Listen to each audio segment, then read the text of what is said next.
Good evening, everyone, and welcome to the Town of Scarborough Town Council, September 4th, 2024 council meeting. If you could all join me in the Pledge of Allegiance, please rise.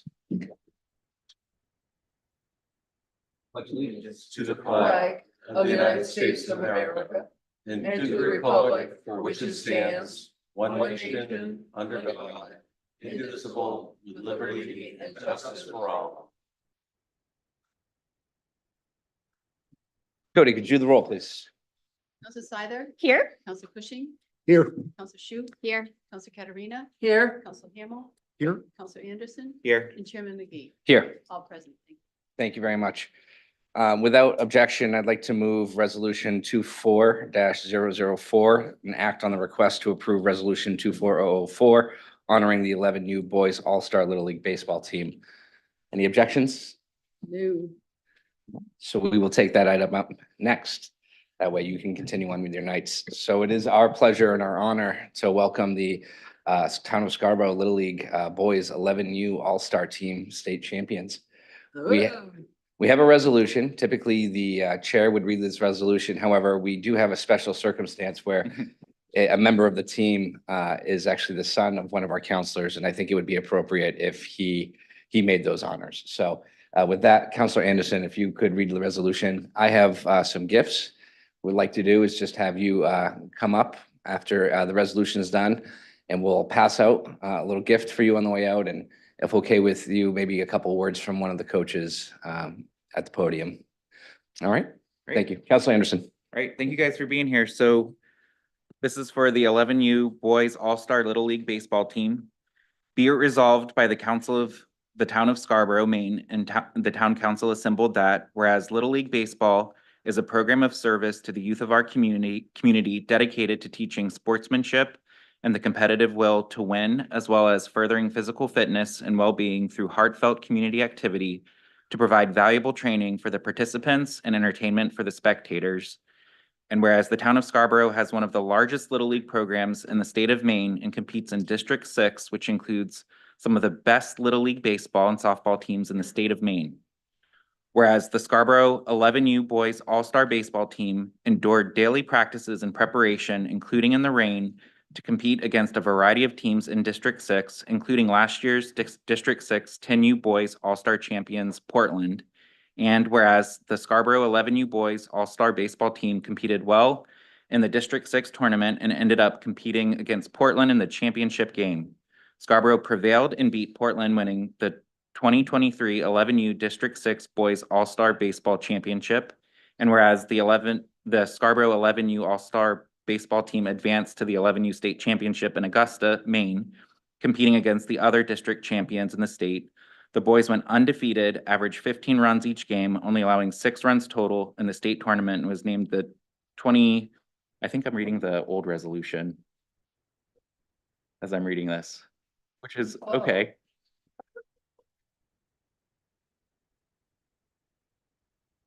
Right? But I'll keep reading because this is a great thing to recognize. Whereas the Scarborough 11U Boys All-Star Baseball Team was invited to a regional Little League tournament in Beverly, Massachusetts, and played really hard the whole entire time and participated in the tournament. Now, therefore, be it resolved by the Scarborough Town Council and Town Council assembled that the following members of the 11U All-Star Baseball Team and their coaches are hereby recognized for the great honor they have brought to the team, their families, and the Town of Scarborough. So I'm gonna call their names from memory. So, oh, here we go. Well, let me just reread some of this, just where I recognize that it was the other piece. Can you zoom in or scroll up? There we go. Okay. Whereas the Scarborough 11U Boys All-Star Team endured daily practices and preparation, including the rain, to compete against a variety of teams in District 6. That was the same. Whereas the Scarborough 11U Boy All-Star Team competed well in the District 6 tournament and ended up vying against Cumberland North Yarmouth in the championship game. Scarborough prevailed and beat CNY 3-1, winning the 2024 11U District 6 Boys All-Star Baseball Championship.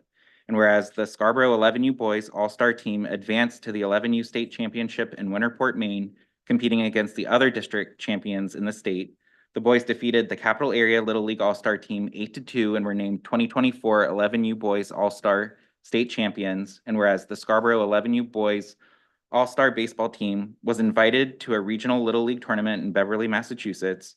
While the boys did not advance to the semifinals game, they had a great time with their teammates and were able to interact with the other athletes from New England and the Mid-Atlantic states who participated in the tournament.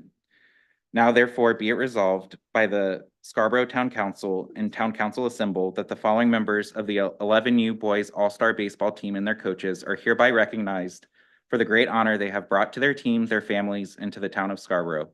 So I'm going to call your name, and then when you come up, Counselor McGee will hand you guys a pen. Once you're done, hang out over here. We're gonna take a quick group photo at the end. Okay. Right? First up is Finn Ketterick.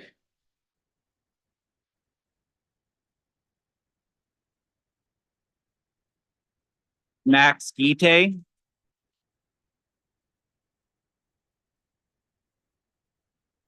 Joey Redstone. Enzo Perlet. Tanner Ryan. Rory O'Donnell. Zach Anderson. Victor Bozic. John Durasp. Nina Adele. Brady Jameson. And Finn LeBoy. And they couldn't do it without their coaches, the head coach, manager, Mike O'Donnell. And assistant coaches, Matt Redstone, Brian Bozic, and Ben Gite.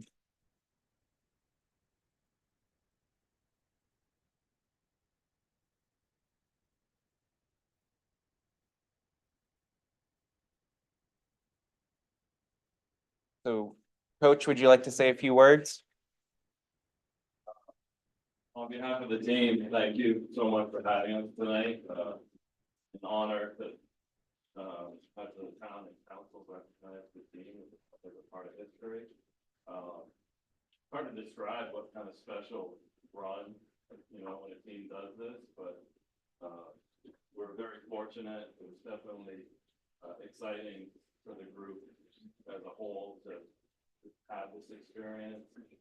I think it takes more than just talent. Certainly need a lot of luck, but I think the character and the bonding that this team showed is a recipe for success that will go throughout baseball. So thank you so much for having us. Thank you.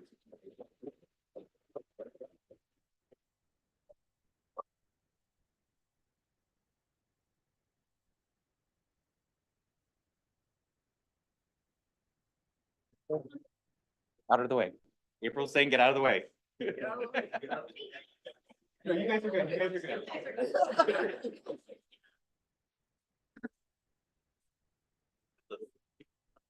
Nice to teach the same.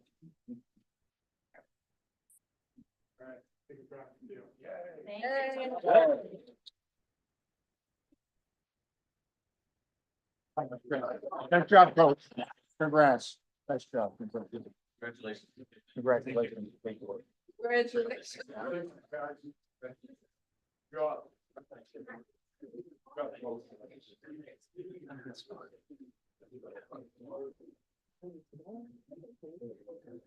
Do I have a motion to accept the resolution? So moved. Second. And discussion? All in favor?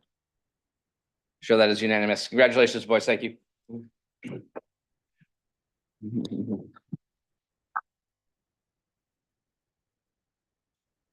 Next up on our agenda is general public comments. Same rules as always. You get 3 minutes at the podium. When your 3 minutes is up, you'll see a little blinking light. That means it's time to wrap it up. Please be respectful to us. Address all your questions through the chair. Ms. Hamel, welcome. Good evening. I'm Sue Hamel and I live on Bay Street in Pine Point. And I want to talk about something that has been come up a couple of times and I've talked to individual counselors about, but I've never brought it before the full council like this. But when I look at the agenda every other Friday when it comes out, and you'd have to guess that probably less than 1% of the town population looks at that agenda. You think 22 or 23,000 people, probably less than 200 look at it. But it's fair to assume that we're all looking at the same thing when we get that agenda. It's posted. I'm looking at it. I'm assuming that what I see is what you guys see, all the town council sees. But we're not. There's two versions of the agenda that seems to come out. There's one that goes to the council and one that goes to the general public. And the town council agenda is more complete. It's longer. It includes more detail.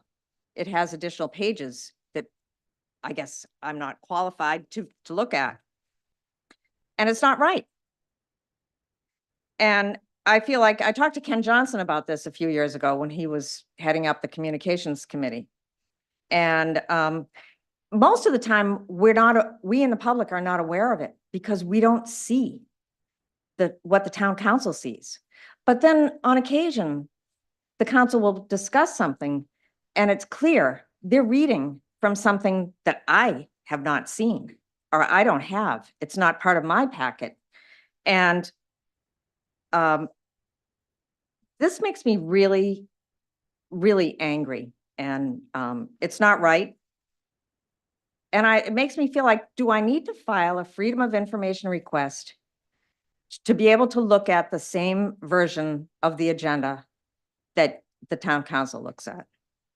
So please stop this practice. I don't know who makes a decision on who gets to see what, but everyone should be looking at the very same agenda.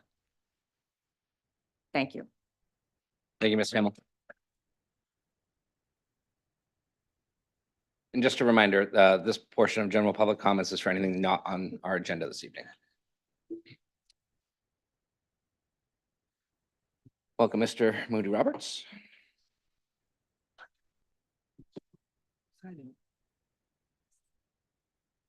I apologize. I wish I had a larger, need a magnifying glass for this thing.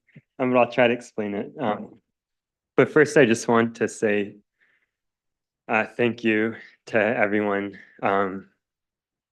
We have a date next council meeting where Maine Department of Transportation, the MTA, September 18th, so 2 Wednesdays from now, we'll be giving a workshop on the Gorham Connector, and the council will be considering and debating a motion about where the town is going forward with this proposal. And everyone that's listened and worked hard to make that happen, I really sincerely appreciate.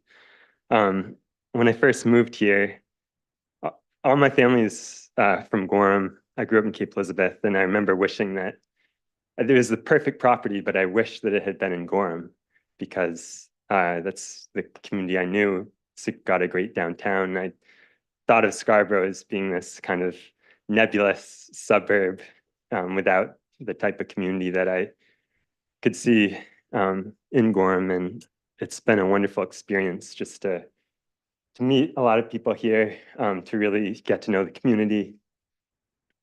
Having the teams come through, I admire everyone who comes here on a week-to-week basis and wants to make this town a better place. And we have such a strong community to be really proud of. And that's partly thanks to the people who volunteer their time to lead this town. So I'll get into what I'm actually saying. I wanted to bring to your attention one document, try to go as quickly as possible, but to understand it requires a little bit of understanding the history of the MTA. The MTA, when it was formed, was supposed to, the highway, once the bonds were paid off, the highway was supposed to become property of the state. And in 1981, that occurred. The bonds were paid off, and a deal was struck that the MTA would continue to exist as an independent entity if it gave 25% of its operating revenues of its tolls to Maine Department of Transportation, as well as funding the turnpike itself.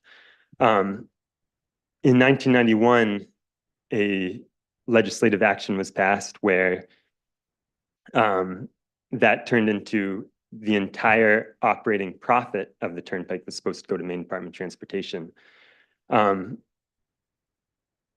Eventually, because of accounting issues where no revenues were actually given to Maine Department of Transportation for over a decade, in 2011, it was decided that it would be 5% of the MTA's revenues would go to Maine Department of Transportation.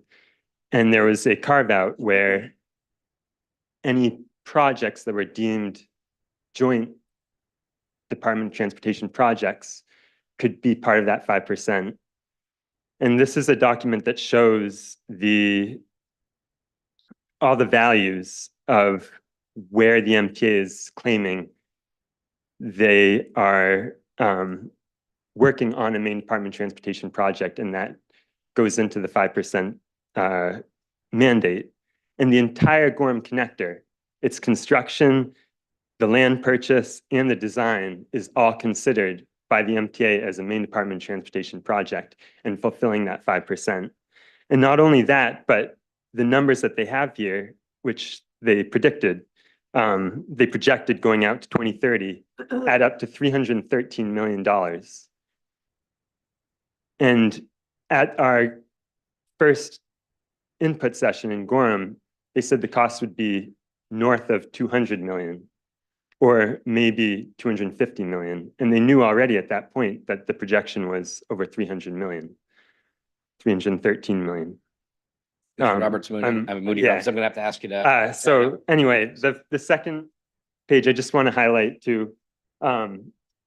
This is PAC's recommendation for smart stoplights in North Scarborough that would really help our congestion issue. And the town is in the process, or maybe has just now, replaced 2 of them.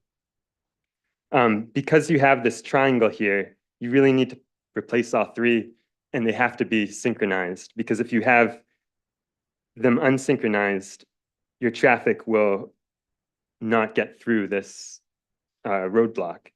And I just want to ask, I know the town has spent so much time on Route 1 trying to get the traffic lights to work as efficiently as possible. And this fall, as we implement the new traffic lights in North Scarborough, to try just as hard to make sure that those traffic lights are as best as they possibly can. I apologize, I went way over, but thank you so much for listening. Thank you. Mr. Chair, point of information. I'd like to request that materials that Mr. Moody Roberts has brought this evening be included in the minutes for this meeting. He made similar remarks on August 21st. I'd like to request that those be added to the minutes as well. Thank you. So, Councilor Hamel, on our next item is the monthly minutes. I would just ask that you make an amendment to include. Thank you. Thanks very much. Welcome, Ms. Hamilton. Denise Hamilton, Two Rod Road. As you most likely remember, at the May meeting, I brought this topic up regarding the light industrial RFO zone, requesting that the ordinance committee revisit whether this area is really appropriate at this time with all the development that has and is occurring at Scarborough Downs, as well as up and down Payne Road. After that meeting, I was advised by both Councilor Katerina and Autumn Spears that it was going to be on the June Long Range Planning Committee agenda. As the date approached and there was no agenda posted, I reached out to Autumn, who advised me that it was not on the agenda without a satisfying reason. With this being a predominantly residential area and with added growth causing safety concerns, We as taxpayers and residents in this area are asking for this to be revisited before anything more happens. And in the meantime, a moratorium be put into place. We're also asking for this to be done since the initial rezoning and subsequent changes were done in violation of the land use regulation notification process, which has been acknowledged by the town. Residents in the area were only notified for the informational meeting that was held at Eight Corners School, but any public hearings and readings, no notification was made via USPS first class mail to abutters, which is required. In my opinion, this ordinance and subsequent changes should be null and void. However, I know that won't happen unless I were to throw thousands and thousands of dollars into the pocket of a lawyer. Having the town acknowledge that they did not provide proper notification is step one, which I appreciate them owning up to. Now we're requesting that step two be to revisit this area and have a do-over, making it right for us, the residents and taxpayers in this area. I understand that it potentially wouldn't have an effect on the existing application and process, hence why I'm asking for a moratorium. Last but not least, let's make it clear again. My husband and I took ownership of his family's home just as the initial rezoning went into effect, which was immediately upon the death of his father. All subsequent changes, we lived here, and all of you know that if we had received proper notification, I most definitely would have been here defending our neighborhood and being the voice for ourselves and our neighbors. Thank you. Thank you, Ms. Hamilton. Welcome, Mr. Gates. Thank you. I'm making a comment to suggest that the council consider raising the amount of money that each one of the councilors receives for their civic duty. Applaud all of you for what you do civically for all of us. And it's the time of year when others are considering taking your position, not from you, but filling gaps and that sort of thing. And I've thought for some time that the circumstance arises where there are not very many candidates for your offices. And I thought, and I ballparking, I think all of you receive remittance of something in the range of $2,500 a year. I found that almost impossible to believe. I don't think any of you would feel politically comfortable advocating for more money, but I am doing that. And I don't even know what it takes, perhaps a charter review. But I do think that, as practically speaking, there are a lot of civic-minded people in town, I would imagine, and they may be spurred slightly more as they cobble together their financial positions to be able to step forward and throw their hat in the ring. And therefore, please consider it. Thank you. Thank you, Mr. Gates. Thank you. Who do we have online, Liam? Tim Lambert. Mr. Lambert, welcome. Hi, can you hear me? Yes, we can. Okay, great. So this is in regards to the Maine DOT. The Maine Department of Transportation has begun a feasibility study that will evaluate opportunities for new and expanded public transit services and active transportation facilities if the Maine Turnpike Authority Gorham Connector is constructed. Led and funded by the Maine DOT as a distinct study, this effort will assess opportunities for connections that would otherwise be infeasible. So with the Maine DOT set to present to the council in a couple of weeks, my questions for them would be, how much are taxpayers paying for a study that is meant to promote the MTA's toll road? And why do you, MDOT, insist that the connector is required to provide opportunities for new and expanded public transit services and active transportation facilities? The highway is meant to get licensed. The highway, meaning the Gorham Connector, is meant to get licensed drivers who are willing to pay tolls from point A to point B with very few points in between. city buses, pedestrians, and cyclists don't use interstates. Pedestrians and cyclists are not allowed to use interstates. And if they're referring, when they say public transportation, if the Maine DOT is referring to a bus that can move riders from a park and ride to the mall, there's no reason why that can't exist today. Nothing about the MTA's highway or this study will improve existing roads and intersections. If there isn't money or willingness to improve what's there now, a new highway isn't going to change that. The opportunities that would exist if a highway were built are the same as the opportunities that exist now.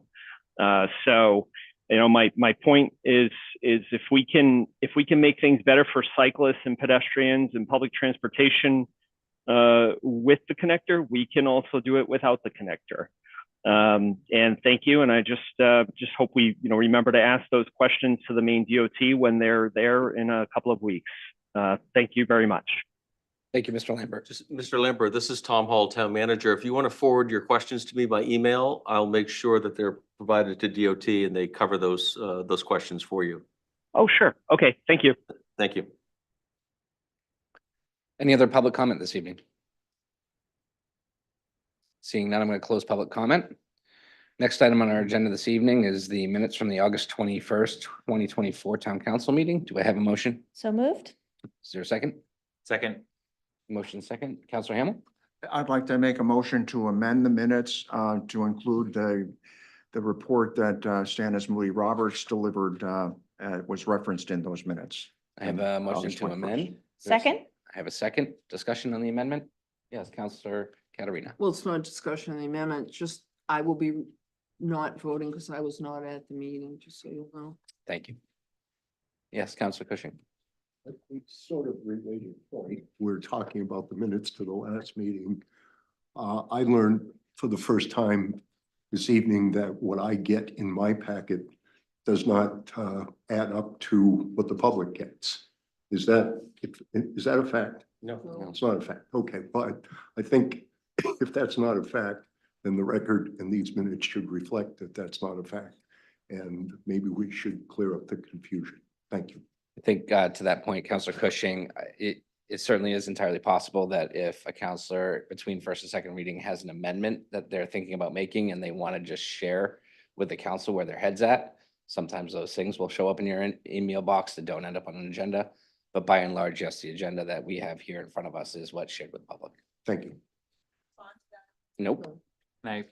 Counselor Anderson. I would say one thing though, that I think is a fair assessment is for workshops. Sometimes that information doesn't come till a little bit later. Mhm. And again, those are workshops, they're not actions. So I think, while I think we aspire to get the workshop material out when the packet is published, there have been times that I recall where workshop material in specific.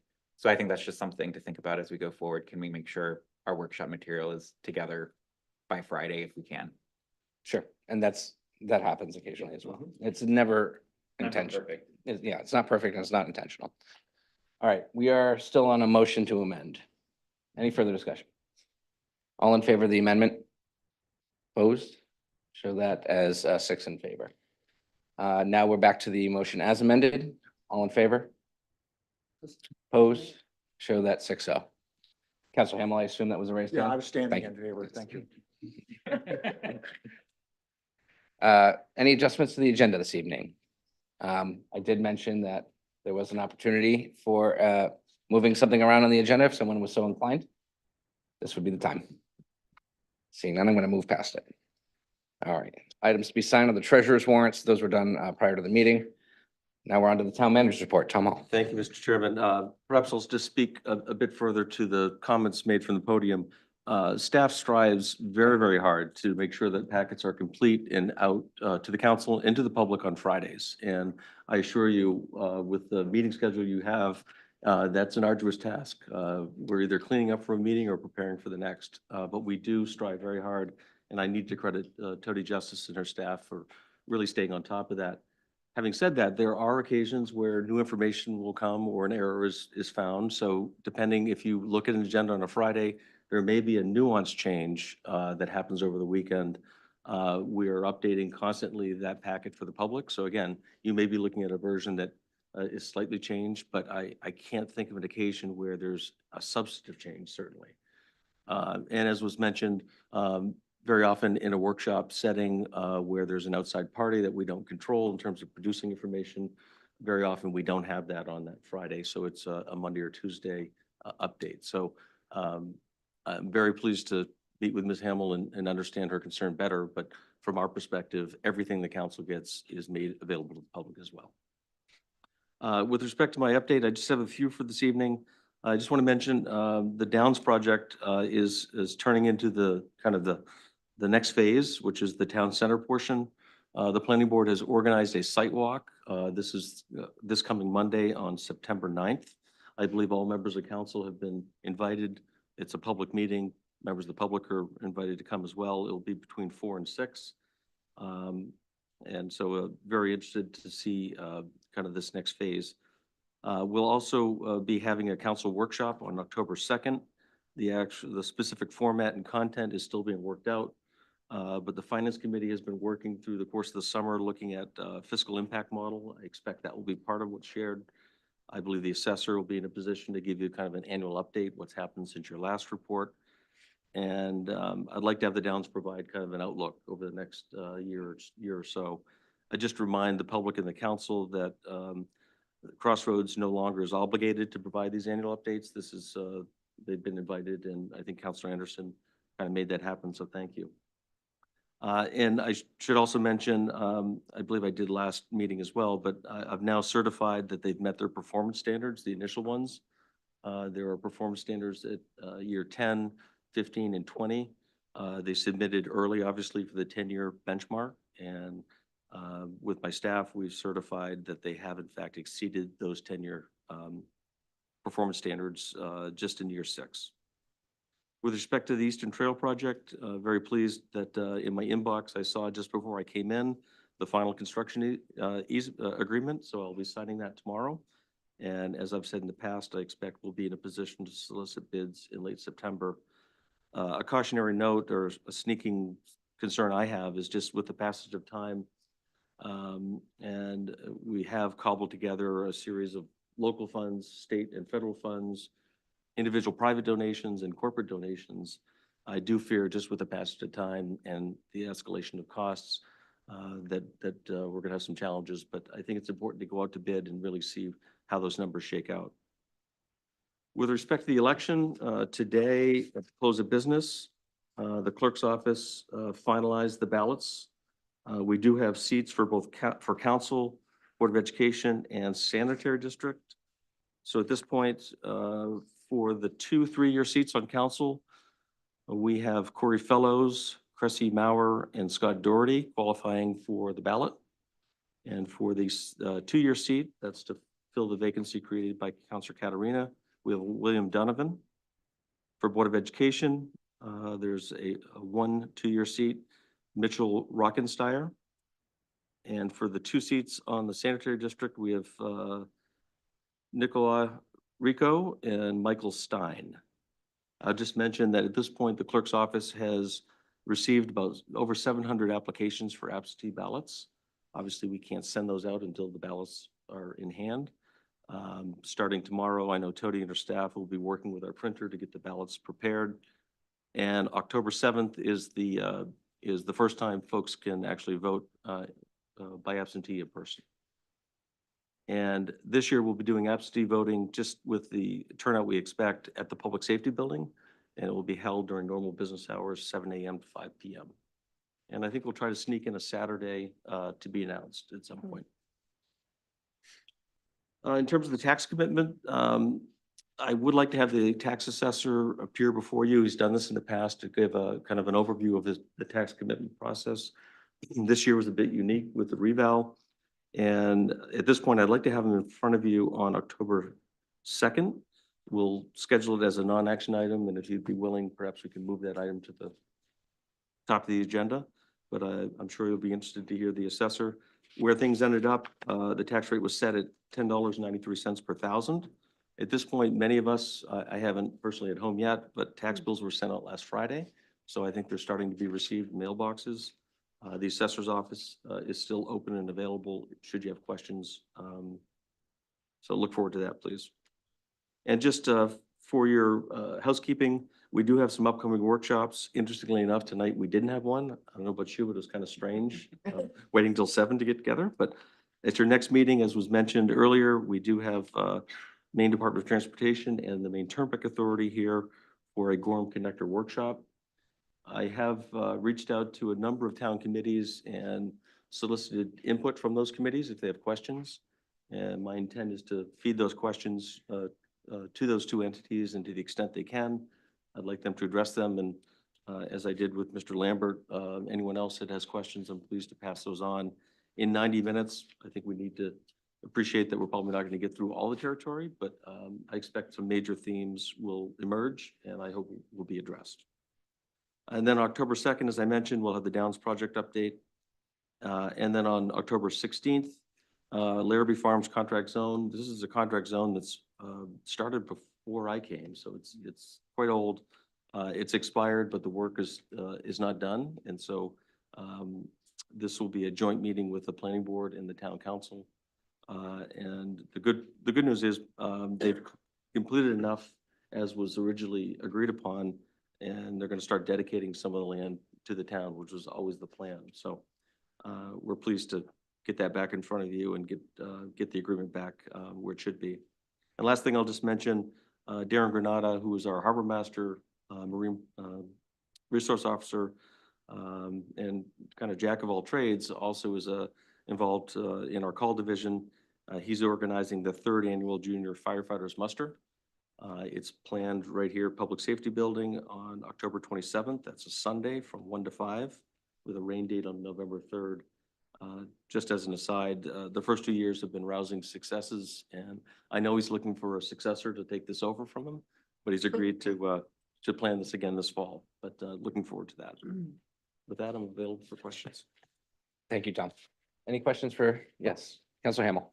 Yes, I have a couple of questions and a comment or two. Number one, regarding the Downs, I know, Tom, you mentioned that we are no longer obligated to, the Downs is no longer obligated to report on their results. So the question I have is, we're going to be making a big payout to them, as I understand it. And in view of that, and in view of the certain commitments they made to us, I would like to request that they do in fact report to us in full at that time, number one. And number two, for us to consider a way for them to require annual reviews, particularly if they involve an appropriation that we need to make to them that flows from those commitments. It's not an appropriation, it's a legal obligation under the credit enhancement agreement. I'm certainly pleased. I think for our staff will be pleased to do as many reports as you wish. And I'm hopeful that as partners, they'll be willing to be part of that as well. I'll be very brief on this statement, but I believe that there were 2 or 3 things that they committed to do for us.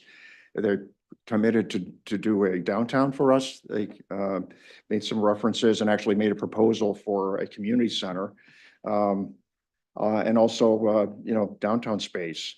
So I think it'd be very interested to see, where they stand on those commitments and how, we'll be writing them a check for $80 million plus. And several of the major things they committed to do, last but not least, was a shift from residential to commercial in terms of our portfolio of real estate.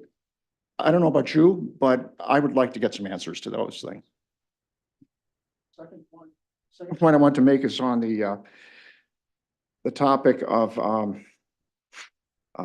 the Gorham Connector. I wanted to mention that I know we have been waiting for our public process on this, and this has been very hard to follow because there are several organizations that are involved in this. GP Cogs, a group called PACTS, which is also related to GP Cogs, the Portland Area Comprehensive, Transportation Study, and Maine DOT, as well as the Maine Turnpike themselves. I think it's safe to say, at least from my view, the opponents of the Gorham Connector have actually done more reporting than those agencies combined so far. So I'd like to make sure that we hold to a commitment for our public process in that. I believe Gorham has already held their version of it as a town council, and they've come out in favor of the Gorham Connector solution from the Maine Turnpike Authority. So I'd like to make sure that we, that we hold to that date and it doesn't slide again, and that we're thorough and comprehensive in our commitment to a public process.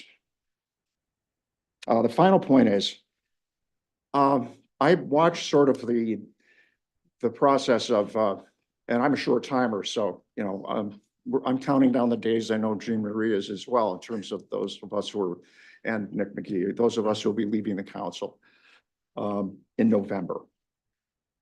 And I'm pleased to hear that we have candidates, several candidates for the two 3-year term slots. There was a fourth slot that was going to be the remainder of Jean Marie Catalina's position. And, this morning I understood that there was going to be some process involving write-in candidates. Lo and behold, by the end of the day, by some miracle, we understand that that has changed. And you've just heard the announcement that the former councilor Bill Donovan will, I believe, the only person running for that slot. So can you please try to explain to us how that happened and what process was followed to get to that point? Councilor Hamel, I'm just gonna ask you in general, I'm not sure how that relates to the manager's report. I think that It relates directly to the manager's report because he talked about who were going to be the candidates for the town council's vacancies that are created. I guess my question would be, how would Mr. Hall here know how somebody pulled papers and then returned them in time? I guess, could you clarify what you're asking, Mr. Hall? I would like someone to clarify for me what happened today with that process, that so-called process. I'm not sure what process you speak of. The town charter is clear in terms of how to fill vacancies and how to fill seats. That process requires candidates to present themselves, prospective candidates, to pull nomination papers, to collect the requisite number of signatures, for those signatures to be verified by the clerk. And that process produces a ballot for the voters to consider. That's what occurred this year, as it has every other year. I don't know what you're referring to with respect to a write-in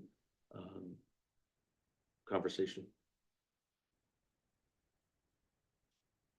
I have no further follow-up questions. I made my statement and I think it was fairly clear. Thank you, Councilor Hamel. Any other questions for Tom? No? All right, moving on.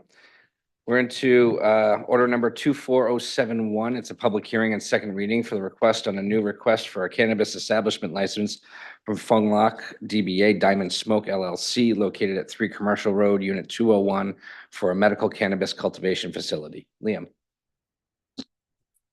So per your cover sheet, this is a application for a new license at 3 Commercial Road in a separate suite of our cannabis cultivation operation. It came before you at first reading in August. The application was originally received by the clerk's office on July 20th, and it was inspected without any issue on July 25th by town staff. Thank you. We have an opportunity for public comment. If there's anyone that would like to speak on this, please approach the podium.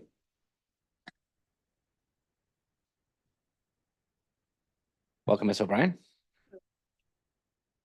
Paula Corbo O'Brien.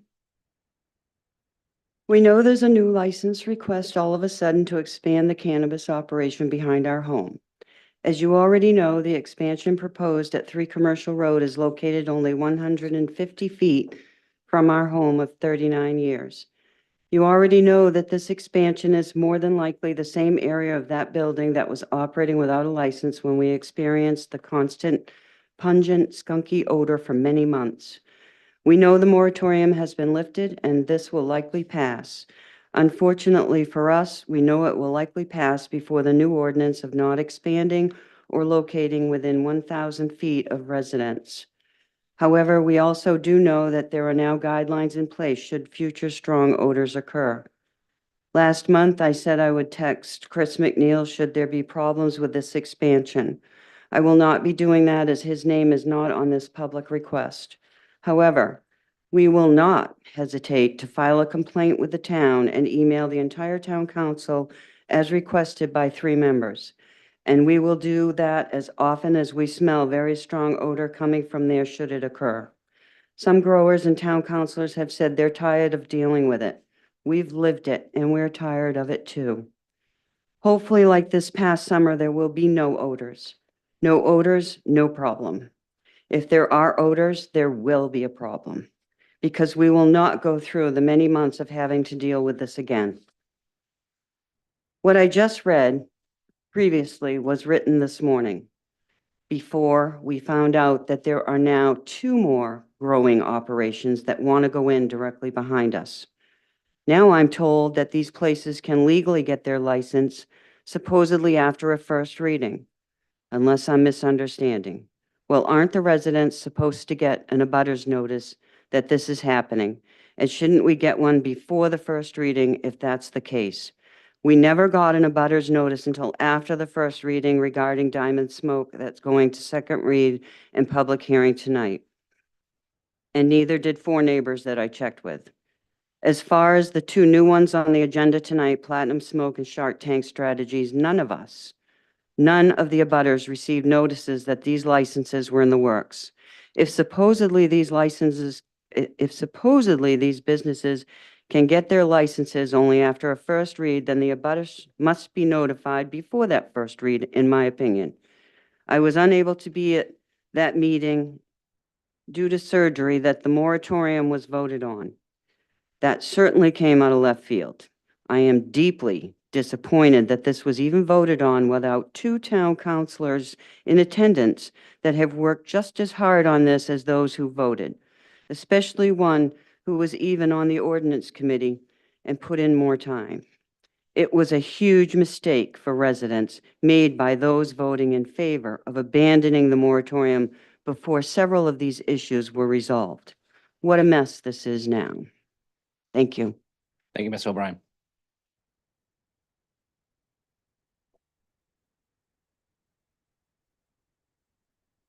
Good evening. Oh, sorry. So welcome. Good. Timothy O'Brien, 20 Pondview Drive. As of noon time today, my only purpose tonight was going to be to thank everybody for their time and effort they put in for the 1,000-foot buffer that's, hopefully coming in the future, and to thank them for, hopefully seeing it through.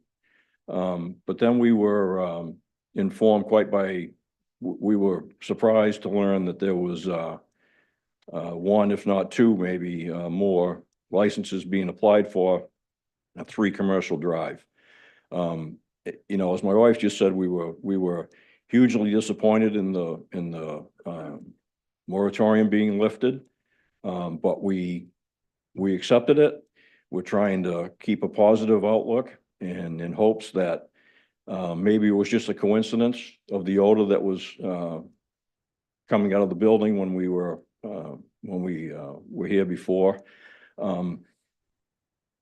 We haven't heard anything as far as, hey, they found a hole in the roof, we're all set, a hole in the wall, a door was open, maybe the ventilation was broken. We haven't heard anything to assure us that the same thing isn't going to happen again. There's nothing we can do about it. Nobody can see the future, but we've all seen the past in this particular issue. Thank you, and thank you again for the time for the 1,000-foot buffer. Thank you, Mr. O'Brien.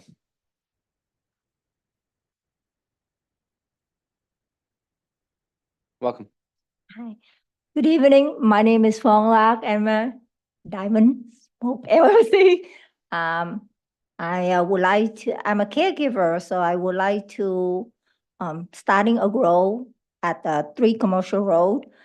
Chris and I work well together, and we would like to make sure that, we will control the odor, which is a concern, for the neighbor. So. Thank you.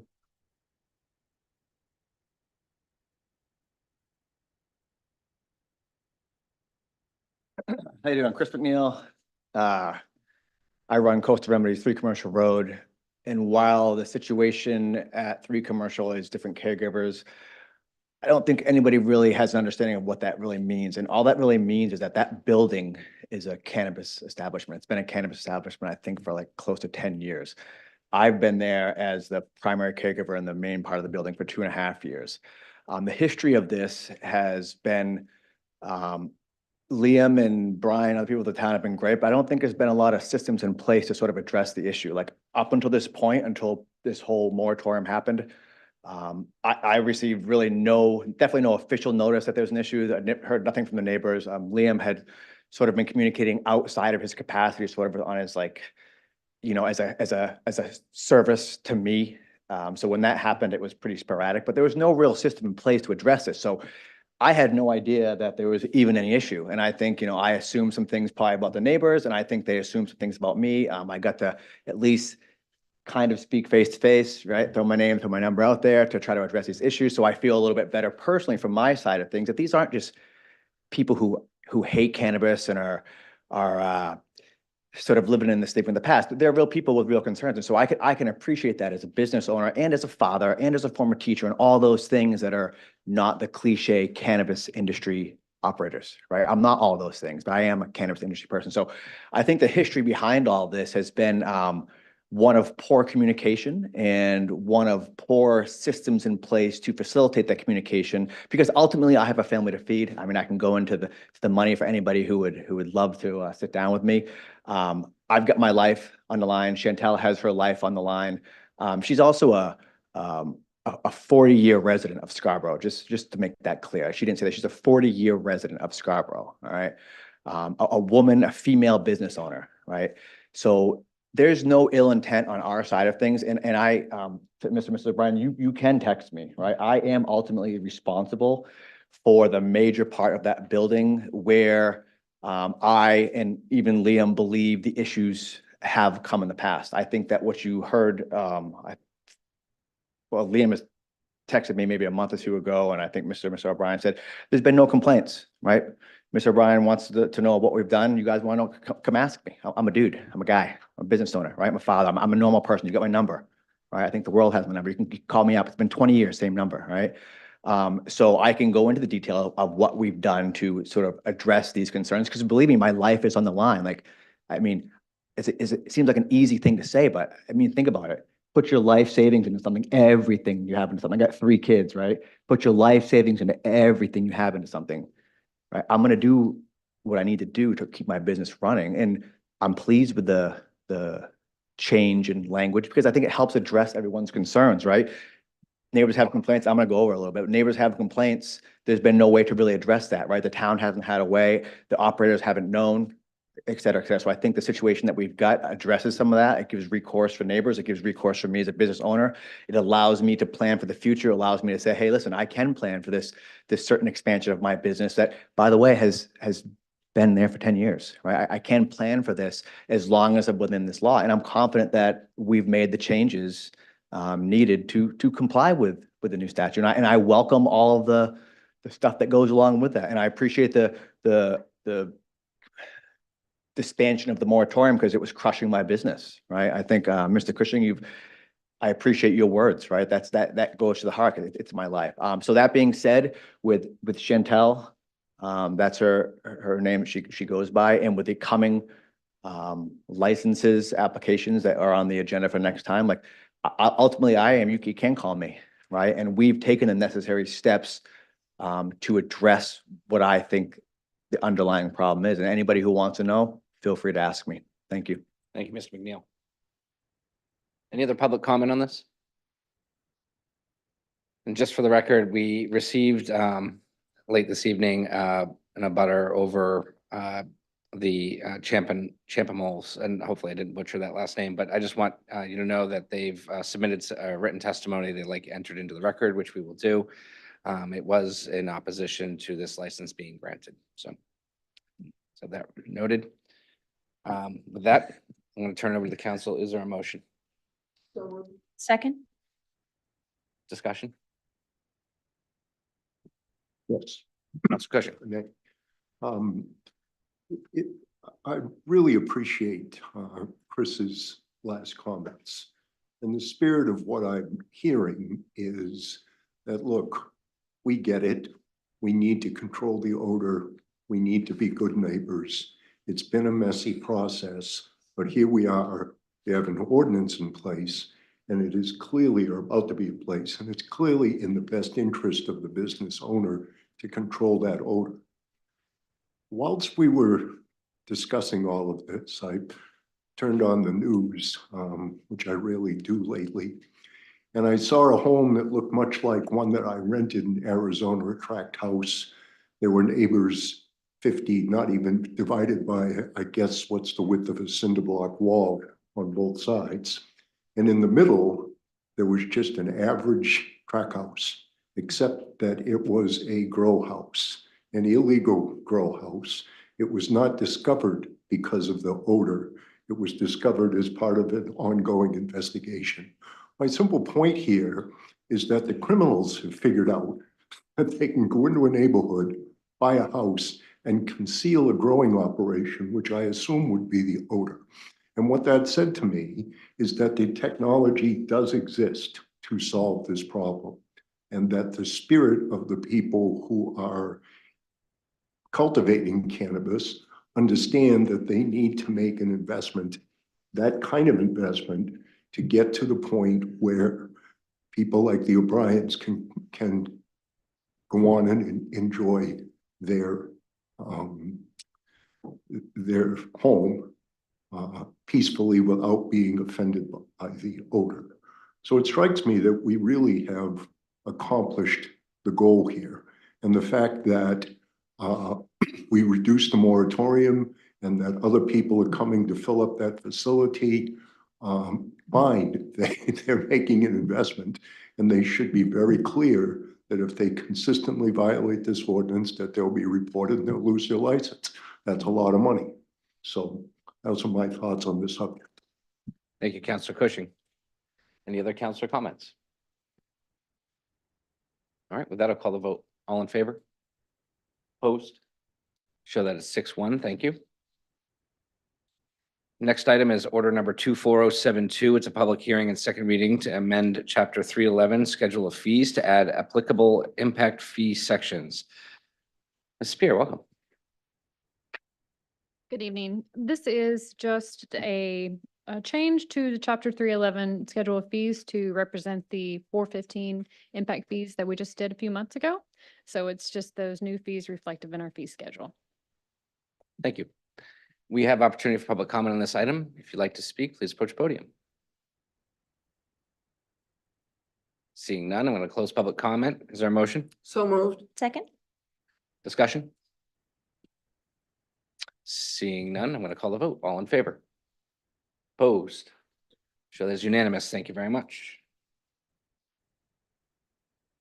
Next is item number 24073. It's a public hearing and second reading on the proposed amendments to chapter 302A, the Town of Scarborough Town Committees and Boards Manual. Mr. Hamel, this is a rules and policy item. Would you like to introduce it, or? Yeah, there are three pieces to this. This is the one where I think second reading on three changes. One is making the changes for terms of committees to be the same as the terms for counselors. The second is for adding people to committees. This is the one Karen helps me with every time, but it's the one to add committee representatives to certain committees. And the third is finally to make sure that we are recording all public meetings. I think the only two that we have not been recording have been the Shellfish Commission as well as the Coastal Waters and Harbor Committee for no good reason, frankly, that I can point to. Thank you, Councilor Hamel. We have opportunity for public comment on this item. If you'd like to speak, please approach the podium. Seeing none, I'm going to close public comment on this. Is there a motion? Oh, sorry, I was a little quick there, Ms. Hamel. Sue Hamel. I do have a suggestion, and I have sent something to John Anderson, or maybe to the entire council. I have in the past reviewing materials. I have questions For example, tonight, we're going to be talking about the bond for the land trust.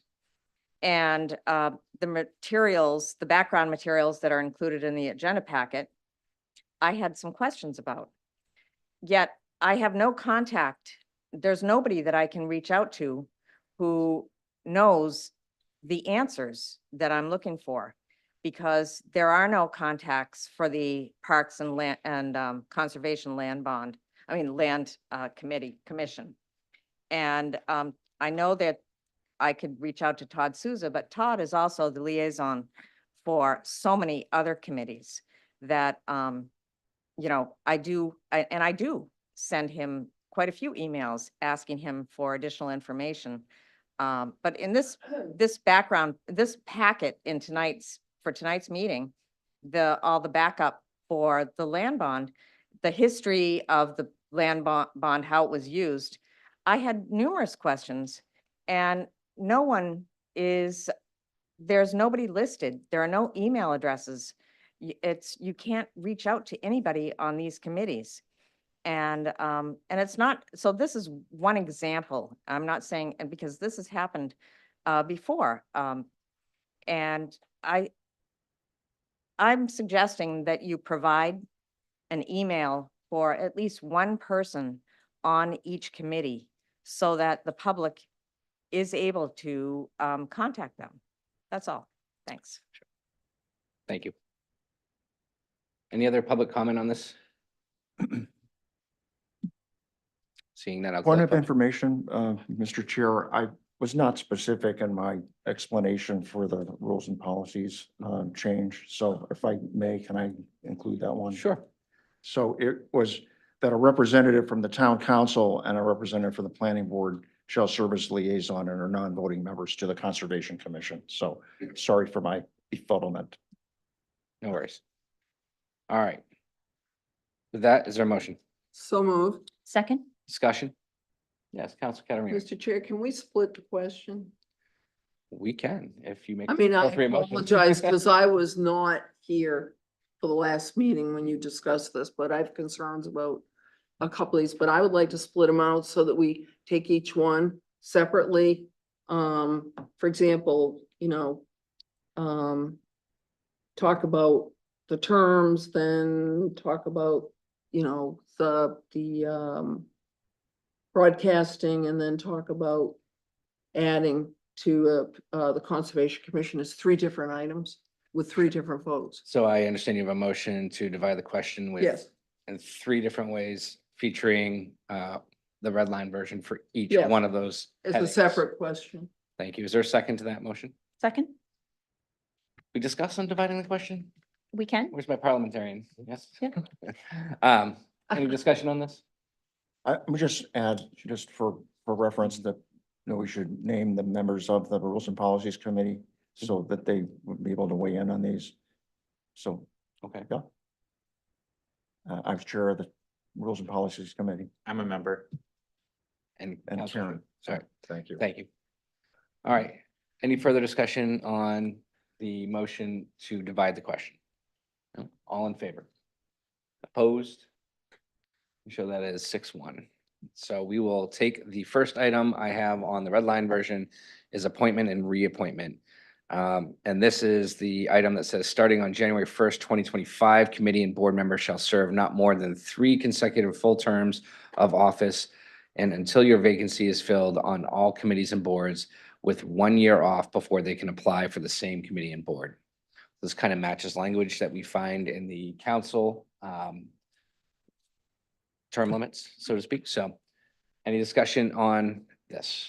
Okay, so Councilor Hamel first. So I've had a lot of experience with appointments and with terms. And one of the first things that I did when I was elected as a counselor in 2018, I worked very closely with Tody on this effort. And at that time, I remember thinking that, well, isn't there a risk of us having a lot of turnover in one particular time? And as it turns out, terms come and go, and there's a natural process that follows. People leave early, people do remainders of terms, that sort of thing. There is some sort of leveling factor that happens naturally. The desire was for us to have similar term limits for committee members as town councilors. So that was the main objective, and I don't think that there is anything untoward about following that process. That has worked quite well and continues to work quite well for for town council terms. Thank you, Councilor Hamel. Councilor Point Catarina. of order, Yeah. Mr. Chair, you need a motion on the floor to entertain each individual question now, Right. so Really? you Yes. do. I love learning new things. So shall I retract my statement? No, that's fine. So I need a motion to So accept the moved. new question? You need a motion to For each- approve this Each one language separately. as presented in the packet. Oh, I thought we had done that. I'm sorry. I second. Yeah. I All thought- right, motion and a second. Now we may have discussion. I thought we did that. I fell asleep. I'm sorry. Yeah. I got you. So now a motion to approve this portion of it. This Yes. particular- The chair has now climbed on board. Thank you. All right, so I have a motion and I have a second. All in favor of, no, we're in discussion on this. Almost all the way on board. Thank you. Counselor Katarina. I was gonna point that out, but in addition, I have some comments on this. I disagree with this action. I've been on the town council since, God, seems like forever, 2013. And I know one of the perennial issues with the council, yes, okay, there's a leveling factor, and actually that's one of my points for the point I'm gonna make is people come and go, but sometimes people don't and they stay, but the overriding factor is we have trouble recruiting for committees. And I would hate to see us get to a point that people are just because of the very virtue of the fact that they have, served for a certain amount of time that they have to leave. And likewise, I mean, it makes no sense to me. I get it with elected officials. But I don't get it when you've got people volunteering their time and their effort, and I just don't agree with it. So that's my opinion. Thank you, Counselor Katarina. Counselor Shoup. Sure, this was something that I did support. Prior to serving to town council, I did volunteer on numerous boards for probably 10 years. And I will say that there was a committee where we've had members on there for 25 years. We had very qualified new residents in Scarborough with degrees in these fields, waiting years to get on these committees. And so I think part of the reasoning that I supported this and continue to push this along was our population is not what it was 10 years ago. I'm actually really proud of the people that we have put on these committees. All of our committees are actually full. And I have people asking me, where can I volunteer? And I'm saying everything's full. So our reasoning behind this was our population is expanding. We have a lot of great residents here who want to get involved. And also we have residents serving on committees where maybe it will spur them to give their contribution to a different committee and give back in a different sort of way. And so I think what we were seeing and what I was seeing as a committee member for years was residents who wanted to be on committees, would show up, want to get involved, but because someone was already on that committee for 20 years, they just kept getting renewed. And I just thought this would be an opportunity to give new residents the opportunity to get involved. Thank you, Counselor Shoup. Counselor Sather. I'm opposed to this. I think that we have a procedure in place as a committee that appointments and negotiations is able to renew the applications and the applicants and make appointment suggestions to the full council. Each person's term does trigger a renewal of their term. And so a discussion is had every single time a person who's been serving on a committee is due for renewal. I think if, to Counselor Shoup's point, we have applicants that are highly qualified that are vying for positions on these committees. I think that's where we need to look introspectively at the council procedure for how we place people on committees and make sure that we're doing right by the people who have volunteered their time, but also the new members of the community that are interested in volunteering. But I just see this as an extra measure that is not necessary, given some of the long and valued volunteers that we have in our community. Thank you, Counselor Scyther.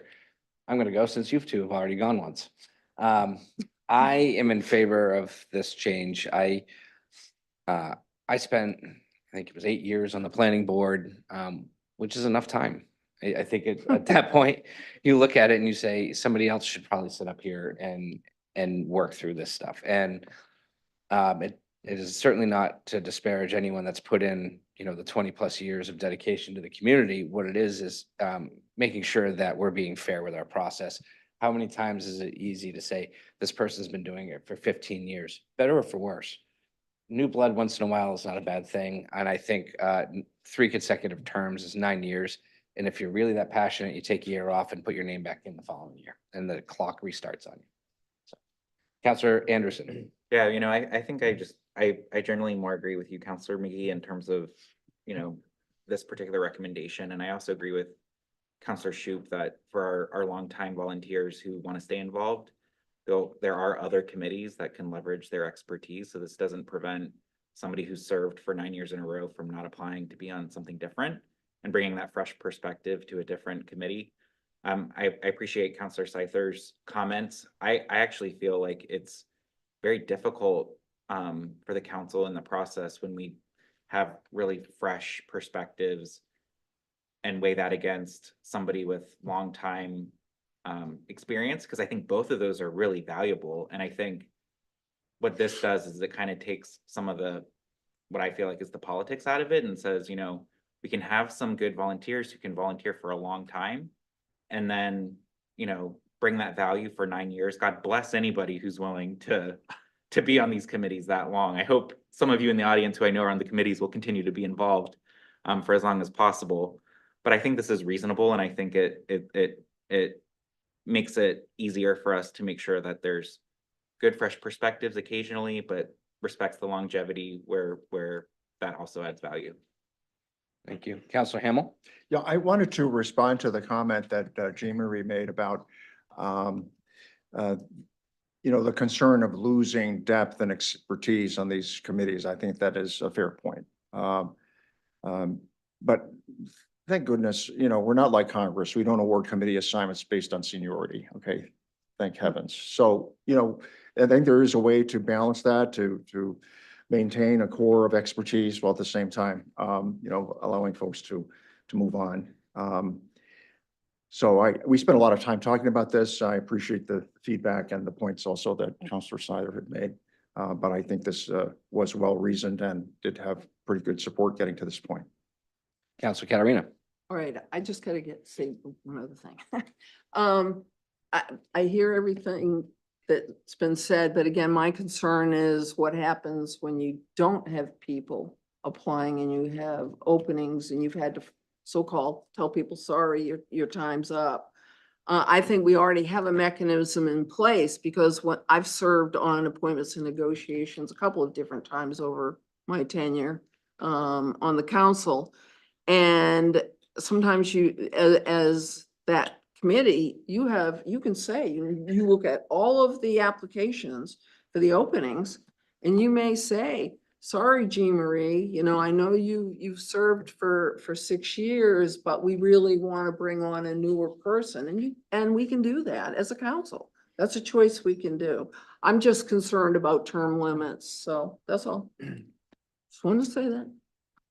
Counselor Anderson, did I see your hand up again? I want to probably more point of information. So to Counselor Katarina's point, and we talked about this a little bit and rules and policies. So I want to make sure that it's discussed. So in the event somebody applies or there's no applicant and there's an interested party who's served for 3-year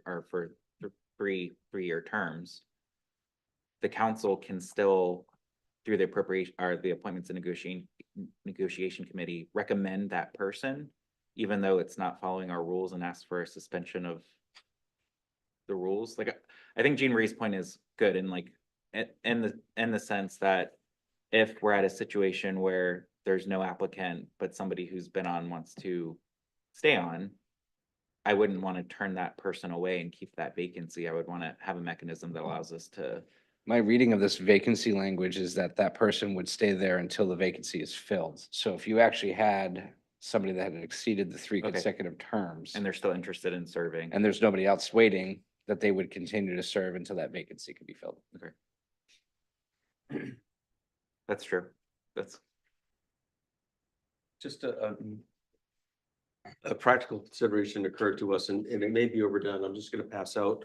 It's not uncommon to have some transition language, just so everyone understands how we're actually gonna administer this.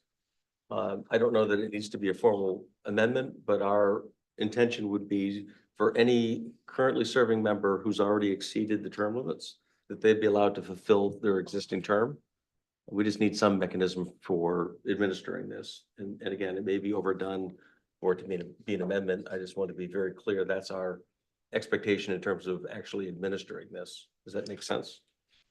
Questions? Rather than all of a sudden tomorrow you're off the committee. Does that mean they could get another year?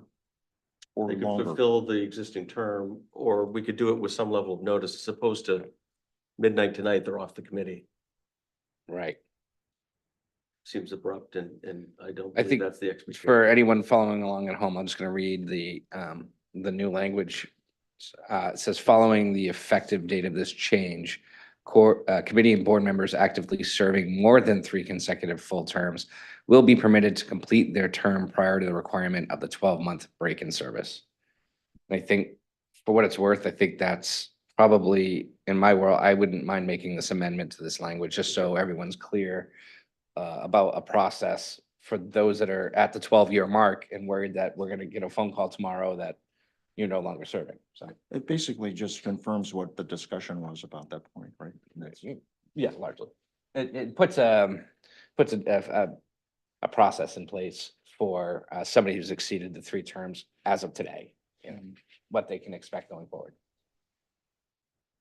So if you like that, Yeah, amendment would be I'll appropriate.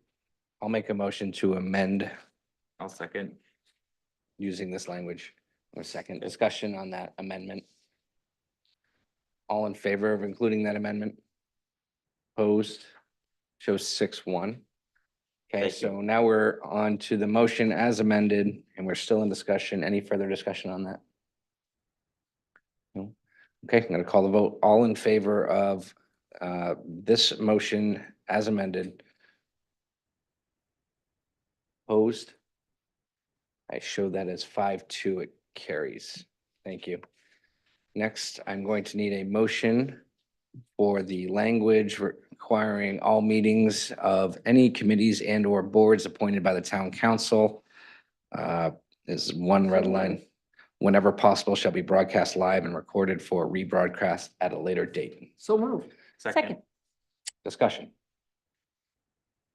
All in favor? Oh, Oh, Anne Marie I'm had a sorry. question. Oh, I It's was okay. just gonna say, unlike the other one, this one, we should be doing, I don't know why we haven't been doing it, because we work for the people should be able to see what we're doing. So there you go.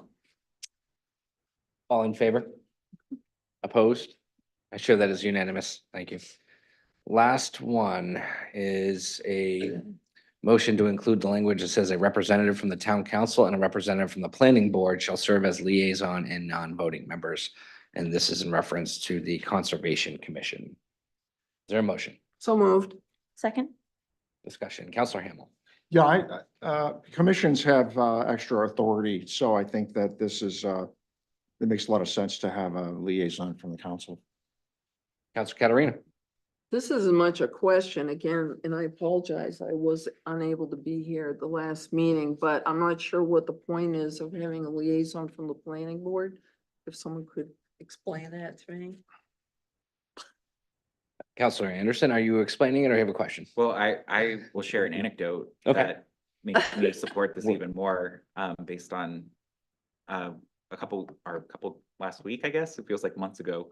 We had an environmental standards working group between residents of the Conservation Commission and engineers that represent developers to address some potential amendments to our zoning ordinances related to environmental standards. It is such a technical thing where I think we have the conservation individuals very familiar with conservation principles, and having somebody from the planning board serving on the commission to guide, give feedback especially some of the things that were shared in that conversation. It's really things that the planning board would benefit from having more crisp standards around conservation principles and things like that. So I just see that, given the direction the council is going, focusing on conservation and climate change, that we can't do that without impacts to zoning, and we need expertise, not just the town planner, but hopefully some residents who sit on the planning board to bring that perspective as well to the table, so that it's really a joint view, both from a planning and an environmental perspective. So before that meeting, I was like, this is fine. But after seeing that conversation, I think there's significant value, given the direction we're trying to go, to make sure that we bridge those expertise together and that there's more communication between the commission and the planning board. Thank you, Councilor Anderson. Councilor Shoup. Sure. So this was something that I was encouraging because, you know, the Conservation Commission is created by state statute, and under the state statute, they're actually supposed to be involved in the planning process. So when I was on the planning board, I saw a disconnect, and then I was on the Conservation Commission as a liaison, and there just wasn't the conversation happening. And this is the only committee that we have that is created by a state statute that specifically says they're supposed to be involved in the planning process. So this seemed like a logical next step to kind of bridge the gap between these committees. And I think that's one of the goals that we've had generally as a council, is we really want these committees talking to each other and working with each other and not working in silos. And so I think this would really help us out. Thank you. Any other questions, comments? One comment. If anyone ever says again that committee never meets, beware, because whenever you say that, you get a lot of business all of a sudden. Hasn't met in years. Never say that. All right, all in favor? Opposed? Show that as unanimous. All right. Good work. We got there. All right. Next item is order number 24074. It's a public hearing and second reading on the request to approve the charge for the ad hoc school building committee. Counselor Seither, do you want to chime in on this one? Sure. This is second reading. And so we added a little bit of extra process to this by partnering with the school department. They also saw a version of this at their August meeting, which was approved by the school board with some amendments. Then it was passed to us and we approved essentially their red line version at first reading. What's in our packet tonight includes a little bit of additional language that I will potentially be bringing forward as an amendment. Counselor Anderson and I had, upon thinking it through and talking with the school board chair, we had some requests to have the school department prepare language to better incorporate their professional staff and their teachers. And so they prepared some language and will be offering that up as an amendment tonight. Thank you, Counselor Seither. We have an opportunity for public comment on this item. If you're here and would like to speak, please approach the podium.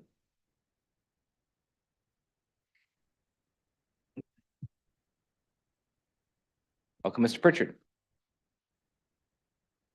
Jim Pritchard, Maple Ave. I was going to support the changes in this. Now there's an amendment to add staff. I can read the language for you. Was that part of the package? I didn't see it. I'm happy to read the language. Language showed in red. I'll read it just for anyone at home that hadn't had a chance. It says, Scarborough Public School employees, in its work to identify a solution that meets the needs of the school district, the SBAC2 will actively seek out and integrate feedback from principals and school staff, ensuring that their expertise and insights are central to the process as solutions are vetted and further developed. Thank you. Thank you, Mr. Pritchard. Any other comments on this document? No? Seeing none, I'll close public comments. Is there a motion? Second, A motion, a second discussion or amendments? I will like to make a motion to amend to include the red line language that the chair just read into the public record. Do I have a second on that? Second. Okay, discussion on the amendment? Seeing none, I'll Okay. close it.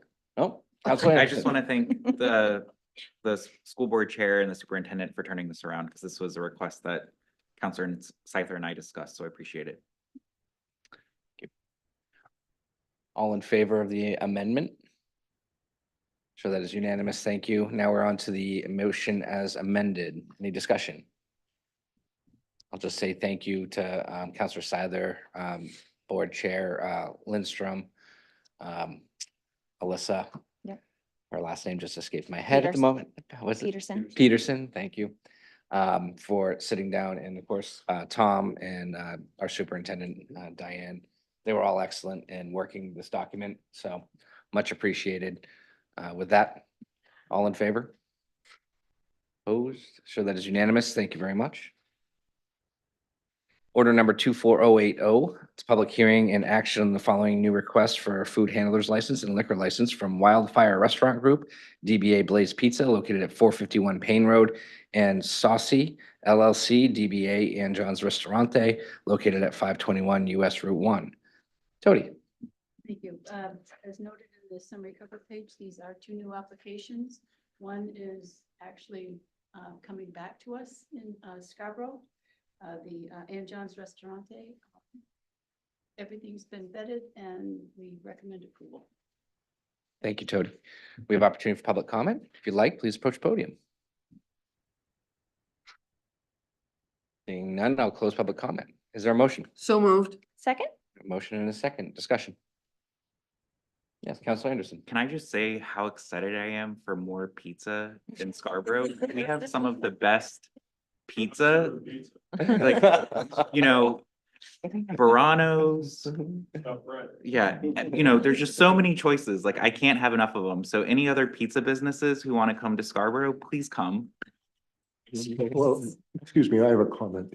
Particularly if they stay open after council meetings. Yes, Right. yes. There's Yes. definitely bonus points. Anybody open I after would 10 o'clock? definitely petition for a place to eat after meetings. Maybe just on Wednesday nights. All right, so with that, I think we're done being foolish.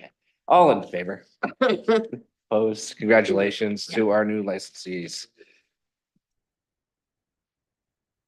All right. We are now on to order, this is old business, order number 24058, second reading on the proposed amendments to chapter 405B, site plan review. 4, performance and design standards, site utilization and layout, B, site access, C, internal vehicular circulation, D, parking areas, E, pedestrian ways, space and alternative transportation, I, architecture and signage, and repeal in its entirety, chapter 405B-1, design standards for commercial districts. Spear, welcome back. Good evening. Thank you. This is the second reading for a very lengthy process. This will wrap it up for the commercial design standards and the site plan changes. You all held a public hearing in August, and the planning board held a public hearing in August 19th. There is in your packet some recommendations that they made at that meeting. Some of those include adding a definition for access management. They wanted to make a clarification in the internal vehicular circulation table. Also some clarification for parking lot design, alternative transportation, and then adding a waiver to allow payment of a fee in lieu for public sidewalk construction if recommended by the town engineer and traffic engineer due to site constraints. With that, I would respectfully ask that you approve this with those recommendations, and I'm happy to answer any questions you have. Real quick, Autumn, just, it's probably my poor eyesight, but one of the numbers here says commercial and industrial generating 50. Is that crossed out 0? And it It's- was 50, now you want it to be It was 51? 50, they wanted it to be 51 or more, since the other one was up to 50. Thank you. We have opportunity for public comment on this, so if you'd like to say anything, please approach podium. All right, we can close public comments. Is there a motion? So moved. Second? A motion and a second. Is there a motion to amend as recommended by the planning board? Second. Second. Okay, discussion on the amendment. Seeing none, all in favor of the amendment? Opposed? Oh, sure, that is unanimous. Thank you. So now we're on to the main motion as amended. Discussion? Seeing none, all in favor? Opposed? Sure, that is unanimous. Thank you. Autumn, I know that was an incredible amount of work and a long time coming. I think you were starting on this, was it over a year ago, a year and a half maybe, so. Jumped the gun here, but thank you. I know how hard you worked on that. Next is order number 24059 is the second reading on the proposed amendments to chapter 405 zoning ordinance 12 sign regulations to add a maximum sign size waiver process for buildings 20,000 square feet or greater. Welcome back. Thank you. This is the final one, sorry. This is the second reading for an amendment to the zoning ordinance to allow an exemption or waiver request for those larger signs on those buildings, 20,000 square feet and greater. The planning board held a public hearing and no changes were recommended at that. Thank you.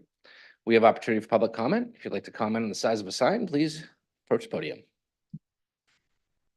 Seeing none, I'm going to close public comment. Is there a motion? So moved. Second. Discussion? Seeing none, all in favor? Opposed?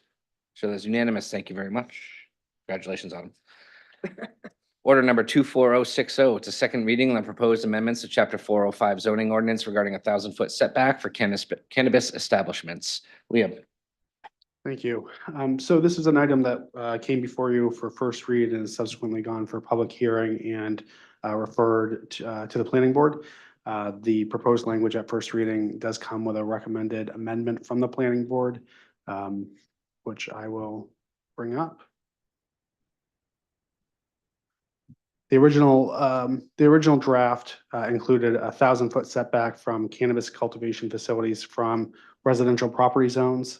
The amendment that the planning board is recommending is also include within 1,000 feet of the front door of an existing single-family home in existence at the time of the adoption of this ordinance. So there's sort of 2,000-foot setbacks for prospective businesses to be cognizant to. Thank you, Liam. We do have opportunity for public comment on this. If you'd like to speak, please approach the podium. 3 minutes, red blinky light, be respectful. Thanks.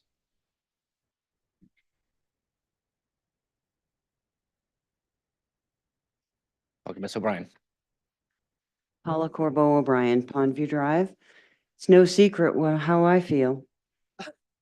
You know, when I pointed out a couple of meetings ago that you know, these things weren't allowed within 1,000 feet of any school of any type, nursery school, regular school. I don't know why homeowners weren't put into that. I really don't. It's baffling to me. And, you know, it's, I mean, 150 feet. That's not very far at all. You know, so I really hope this passes. I hope it passes tonight. And I hope that, you know, it can perhaps take effect before the other two join the third one behind my house. Because, you know, I still feel like I was told before that it was probably expansion into that area that wasn't licensed before that was the culprit, because all this summer it's been great. And, you know, when Mr. McNeil spoke about his life savings going to his business, you know, when we bought our house, we bought it at 12.5% interest. So we worked hard, and we've worked hard for 39 years to be where we are. So, you know, that's our life savings. And when we go to sell it, God forbid if we have to go into assisted living at $9,000 a month, we're going to be depending on the revenue from the sale of our home.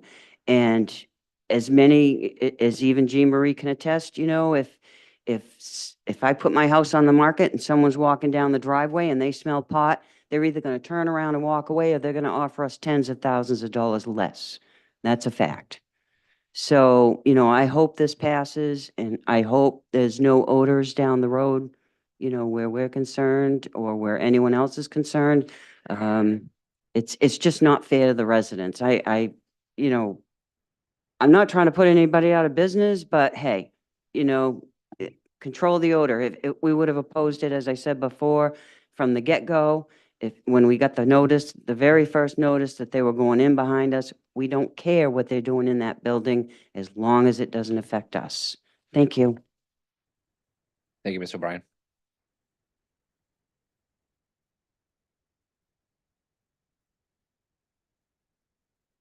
Hi, Charlotte Pelletier, Marsh 10 and 20 Snow Canning Road. I understand why you're proposing this, but what I'm really confused about is that you just came up with an ordinance and we're following that ordinance. We haven't had a complaint. And we're going through all of this because at 10 Snow Canning Road, we've only had one confirmed report. I've been at this with Jean Marie and Don Hamill. We've been at this for 7 years. We've been working hard on this for 7 years because of one confirmed complaint. So I would just think that, I would just hope that you at least give this ordinance a try or give it time to work. Obviously, it's working because there hasn't been any complaints. And the building that we're in, it's a light industrial building. We're doing business in a zone that we were supposed to be in that zone. And that building's been there since 1950. And I'm sure that there has been odor emitting from that building since 1950. So I don't think it's fair. I'm not in agreeing with it. And I think that you're jumping the gun, that I think you need to give this ordinance a try first. Thank you, Ms. Pelletier.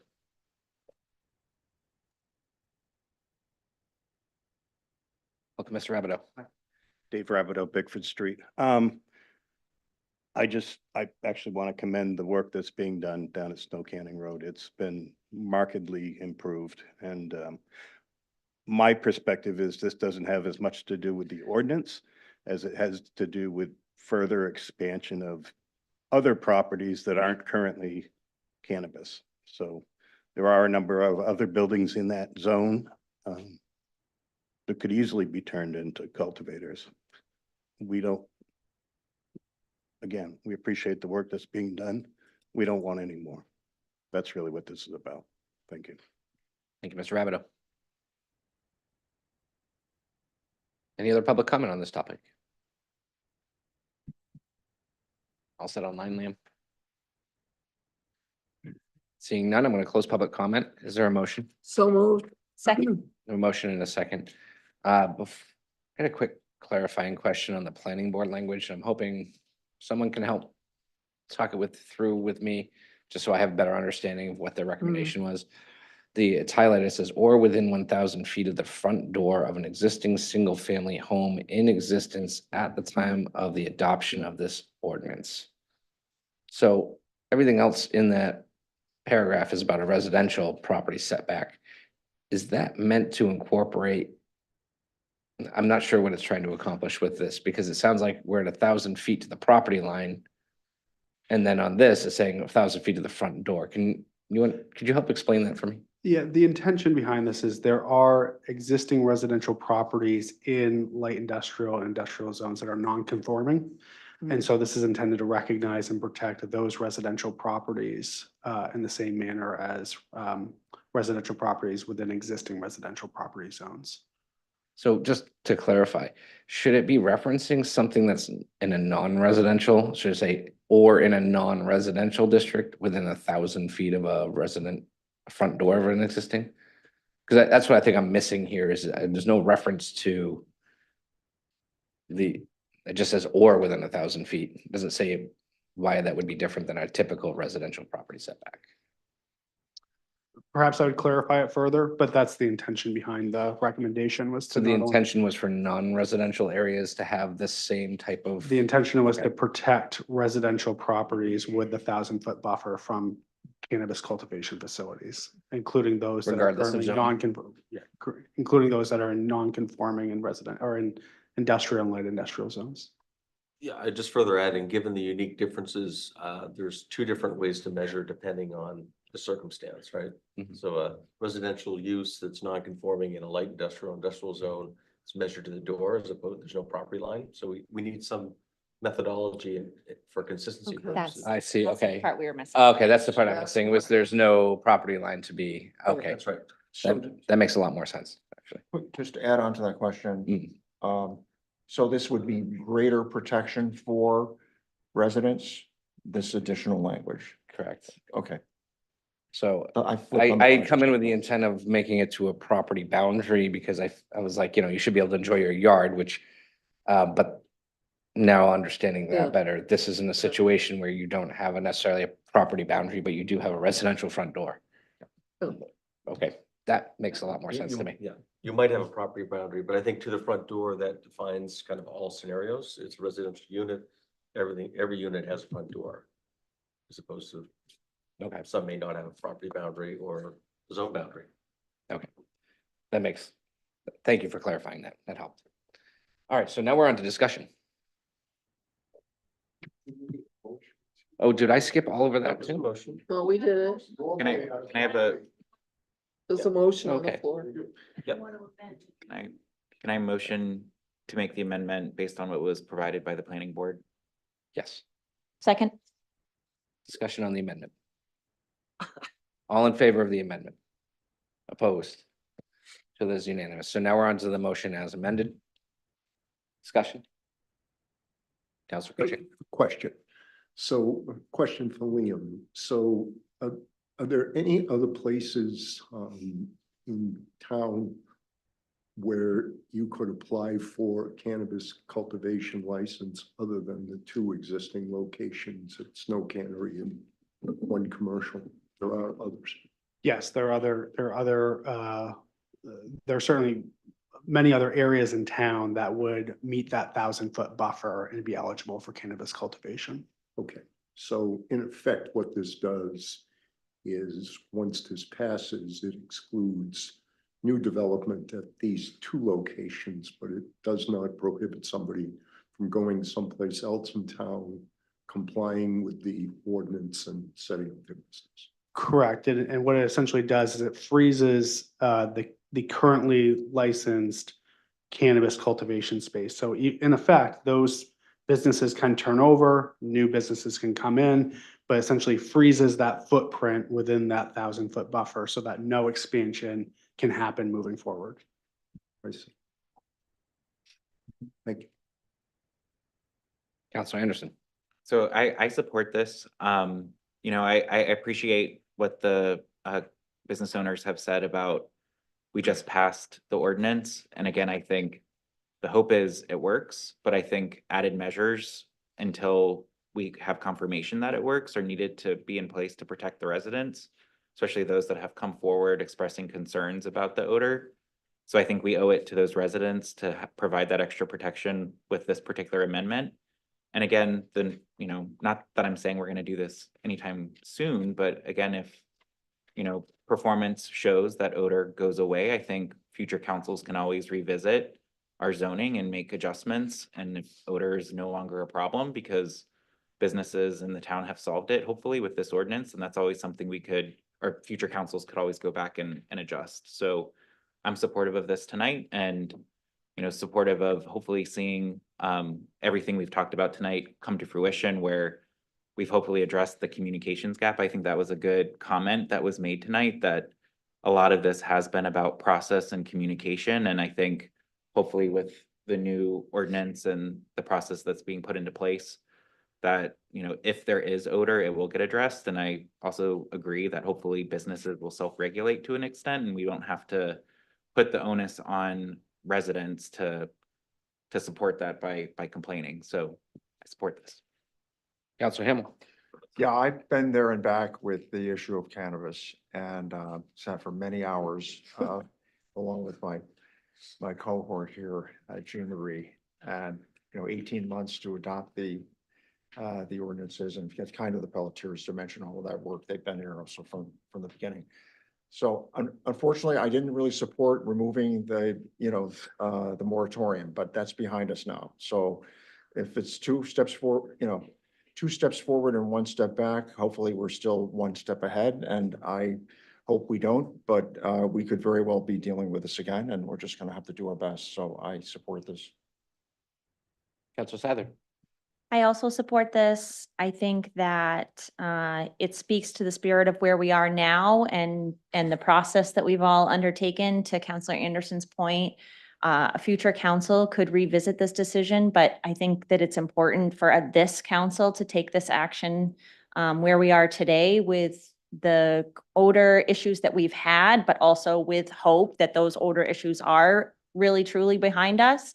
And I think as the technology improves and the industry changes, you know, this may be a completely obsolete conversation down the road. But for right where we are right now, I think that this is an important message to our residents that, you know, we are doing what we can as a council to make sure that future residences and current residences that are within 1,000 feet of a light industrial zone don't have to worry about a cannabis cultivation center opening, you know, within 1,000 feet of their house.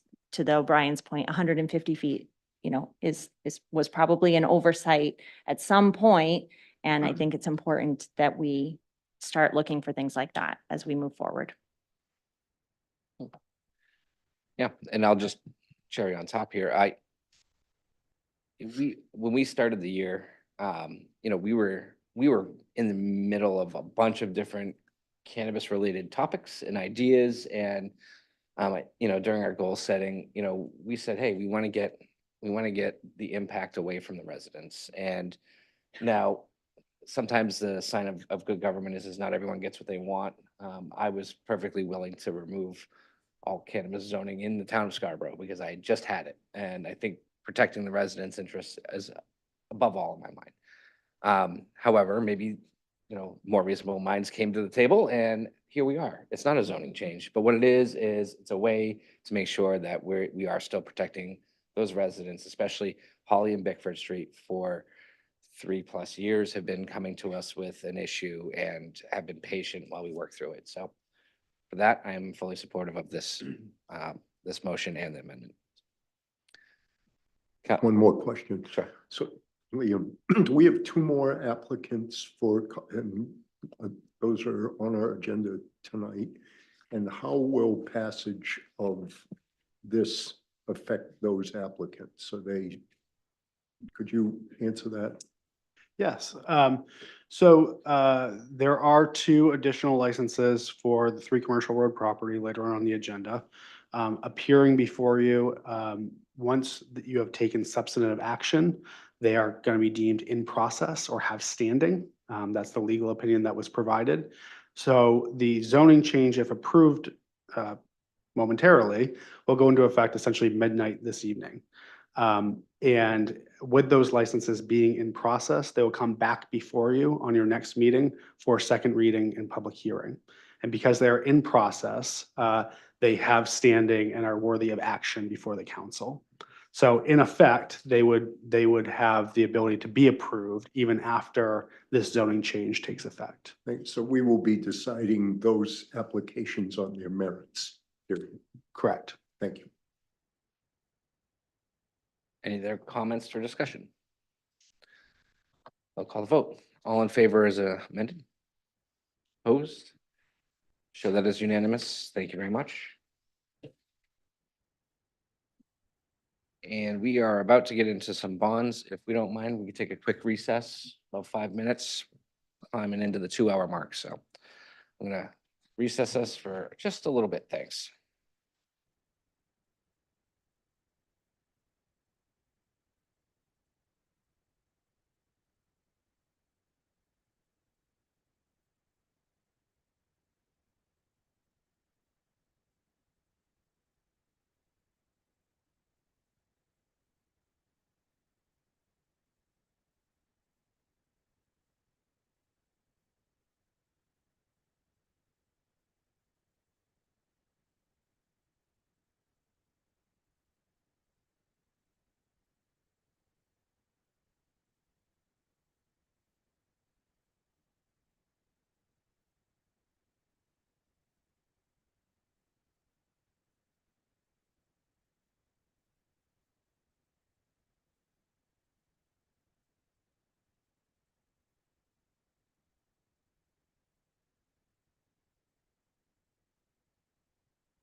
Thank you for bearing with us through the short recess.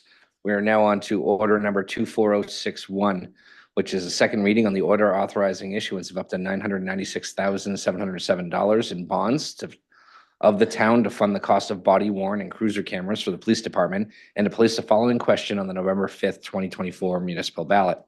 Shall the order entitled Order Authorizing Issuance of up to $996,707 in bonds of the town to fund the cost of the body worn and cruiser cameras for the police department be approved?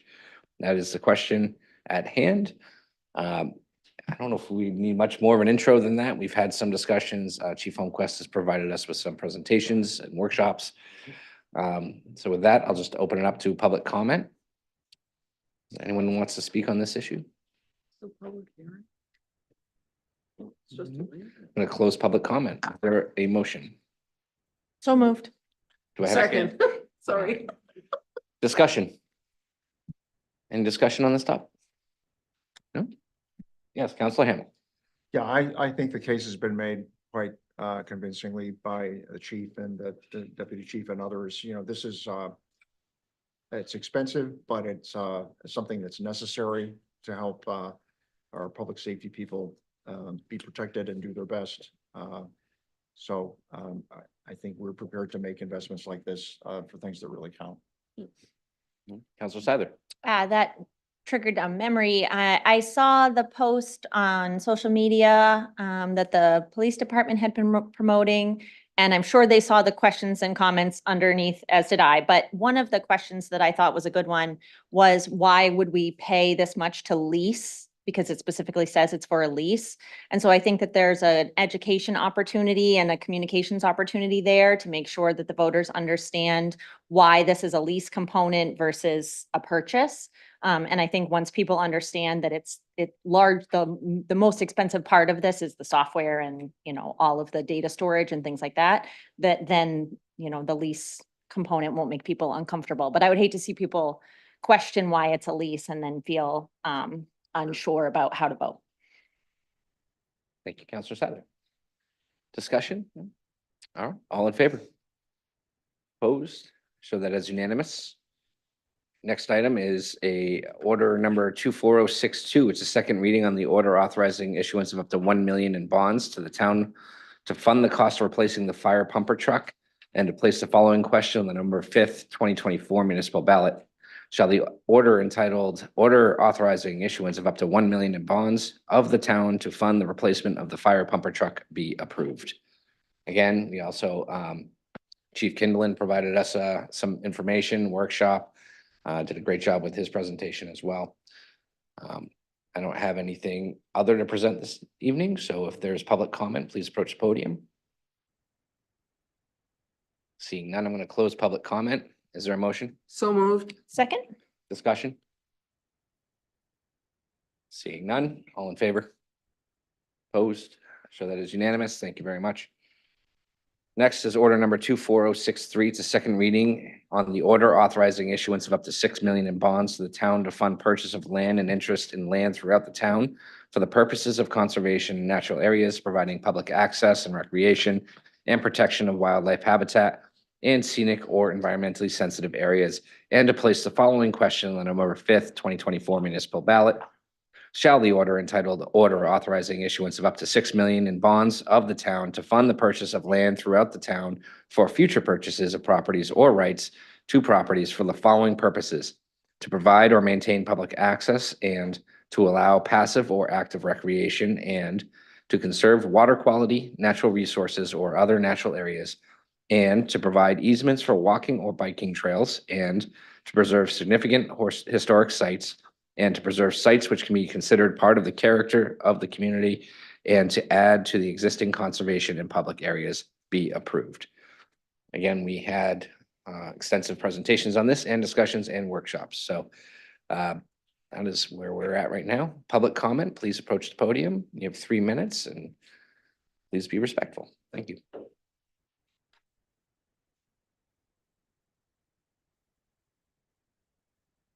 Welcome back, Ms. Hamel. I'm Susan Hamel. I have several concerns about the $6 million bond proposal.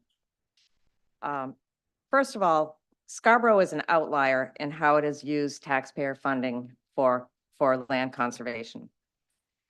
The Scarborough Land Trust is a private, nonprofit charitable organization like Project Grace or the Portland Museum of Art. We do not provide taxpayer funding for those organizations, and we should not be funding the Scarborough Land Trust this way. We know most of this money, directly or indirectly, goes to the Scarborough Land Trust. And land trusts can be found throughout Maine. One thing they all have in common is their reliance on private donors to fund their activities. As I said, Scarborough is an outlier. The second reason that I oppose this is that I strongly believe that the Scarborough Land Trust would be a stronger, more engaged, and integral part of our town if it were required to rely on private donations. I've looked at land trusts all around the state, and I see that many of them are thriving and they're connected to their communities, strongly connected to their communities. If the land trust had to come back to the town year after year or ask the town to appropriate money as they needed it, they would be more visible and have a greater presence. And finally, the last thing, I have grave concerns about the broad language used for this land bond. The current language subverts the authority of the taxpayers to approve individual purchases over $600,000 using bonds. The language is so broad that 4 members of the town council, a majority, could allow the town to purchase just about anything. Let your imagination run away for a second. A pinball game parlor, antique car club, amusement park, a town green in the Downs, O'Reilly's Cure, the old Snows factory, practically anything that could be considered active or passive recreation. This language allows the town council to use all 6 million in one fell swoop, if they chose to do that. Our town charter includes an important safeguard requiring voter approval for any bonded purchase over $600,000. Once this $6 million bond is approved by voters, this blanket order removes that important safeguard, making it like a blank check, allowing just 4 members of this council to vote approving almost any purchase, which could be described as preserving the character of the community, providing public access, or active or passive recreation. It opens the very plausible possibility of buying the land for a community center. $3 or $6 million for a choice parcel in the heart of the new downtown. And it might be a once in a lifetime opportunity. So we'd have to buy it now, even before the plans for the facility were finalized. Voters would have no say in this, having already given the bonds approval to the town council. Please change the wording on the bond to make it more restrictive and lower the amount to 1 million. Thanks. Thank you, Ms. Hamel.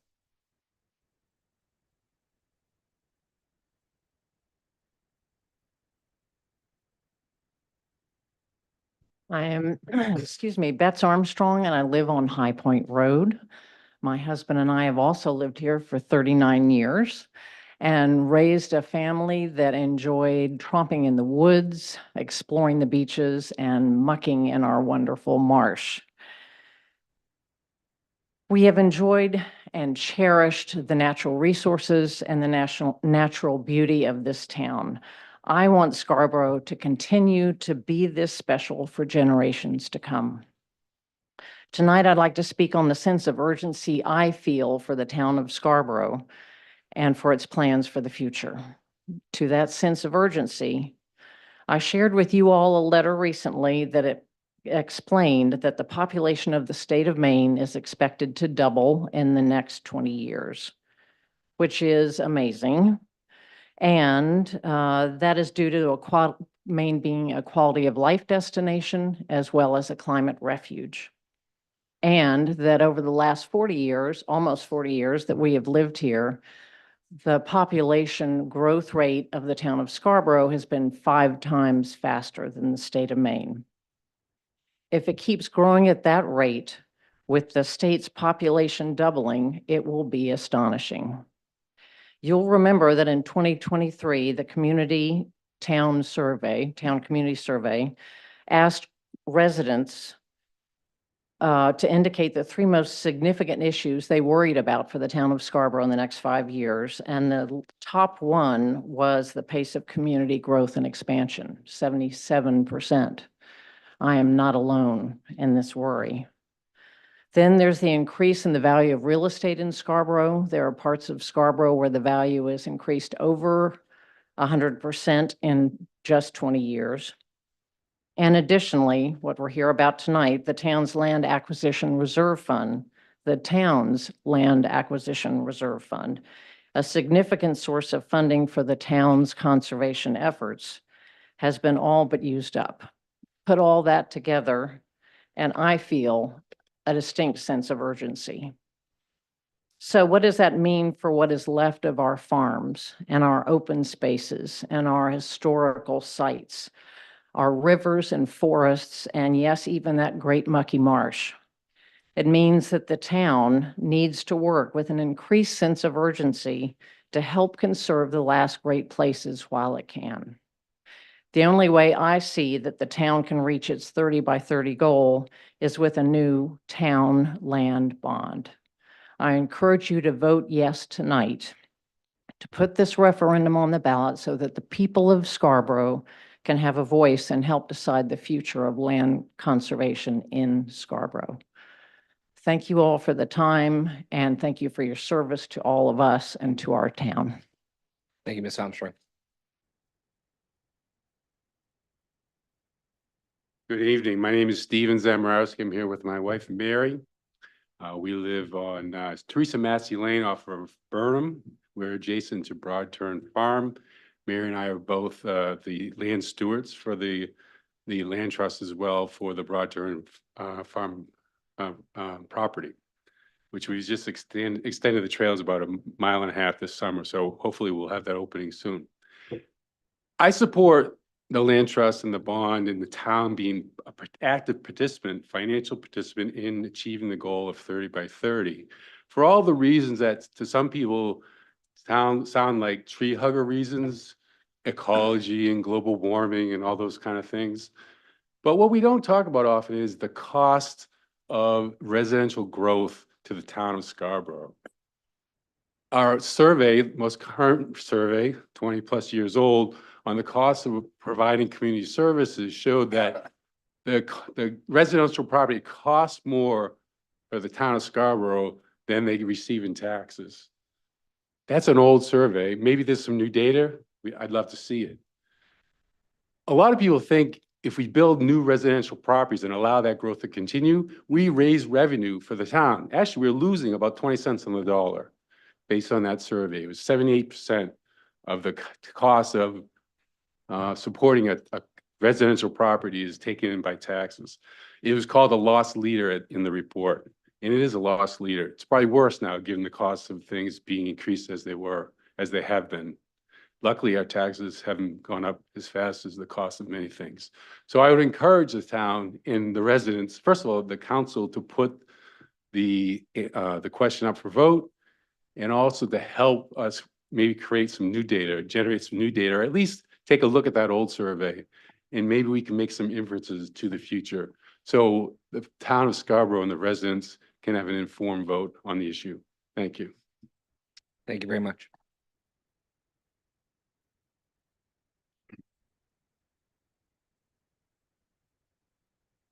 Welcome, Mr. Mackey. Good evening. Andrew Mackey, Noble Avenue, Scarborough. I'm asking the town council to approve the ballot question tonight and put it on the ballot in November with the intent of letting Scarborough residents decide their support for conservation and the future of Scarborough. I'm speaking today as an individual and a resident of Scarborough and someone who has had the privilege and honor of working with many town volunteers and town staff. Tonight, I want to put some reasons for support of the land bond using the town priorities and programs, basically putting this in the town's own words. The town comprehensive plan strategy statement: significant natural resources, agricultural land, and open space should be protected. An interconnected network of public open space developed where feasible. The town's Conservation Commission, one of their goal statements: increase the amount of continuous green space throughout the community, improve property values, create scenic views, manage flood events, and attract wildlife. Town's Council 30 by 30 resolution to protect 30% of Scarborough by 2030. Town's vulnerability assessment charged to develop comprehensive understanding of the town vulnerabilities and adapt strategies to improve resiliency in the face of predicted environmental stressors such as flood hazards and sea level rise. Town's open space plan: provide a comprehensive set of strategies to ensure the town's approach to land conservation that serves the community as a whole and protects important natural resources. Those are just some of the reasons why this should go on the ballot and let voters decide. Thank you. Thank you, Mr. Mackey.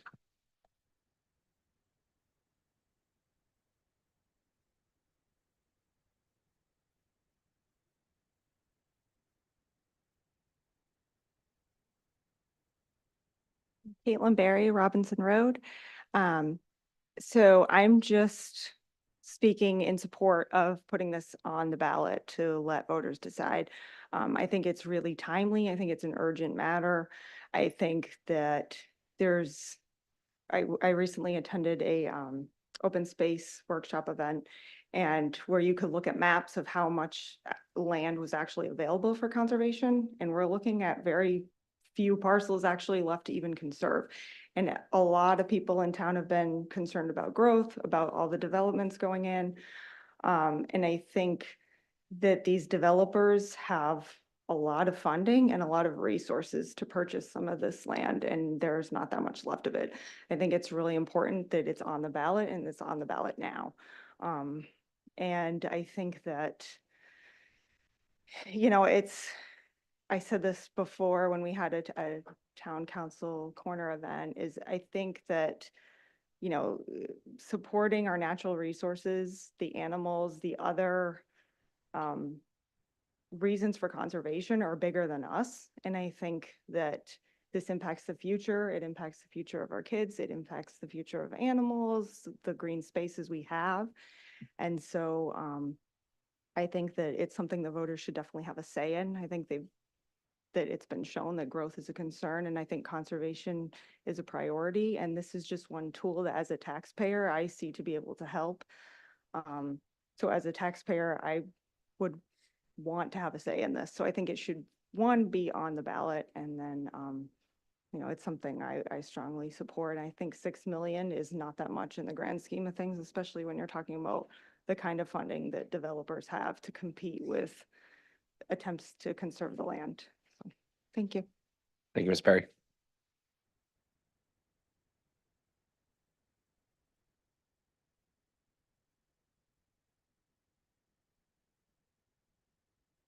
Hi, my name is Dawn Piccolo. I live on the Scarborough Town Line at 215 East Grand Ave in Old Orchard Beach. I love Scarborough. It has a great business community, good schools, the marsh, lovely residents, beautiful open spaces, and forested places, which is why young couples and retirees and everybody in between wants to live in Scarborough. It is the reason that the growth rate in town is what it is. People of all ages want to be here. Scarborough is a great place to work, live, and play. Town management, council, town manager, and the committees have done a great job keeping Scarborough as the place where people want to be. Over the years, the council has responded to community feedback and did what they thought was best for this town. Most recently, the council has acted in direct response to the substantial feedback that the pace of development has become a concern, and that the amount of development was jeopardizing the key component of what makes Scarborough so special. The council's unanimous commitment to 30 by 30 was a clear statement to the community that their voices was being heard.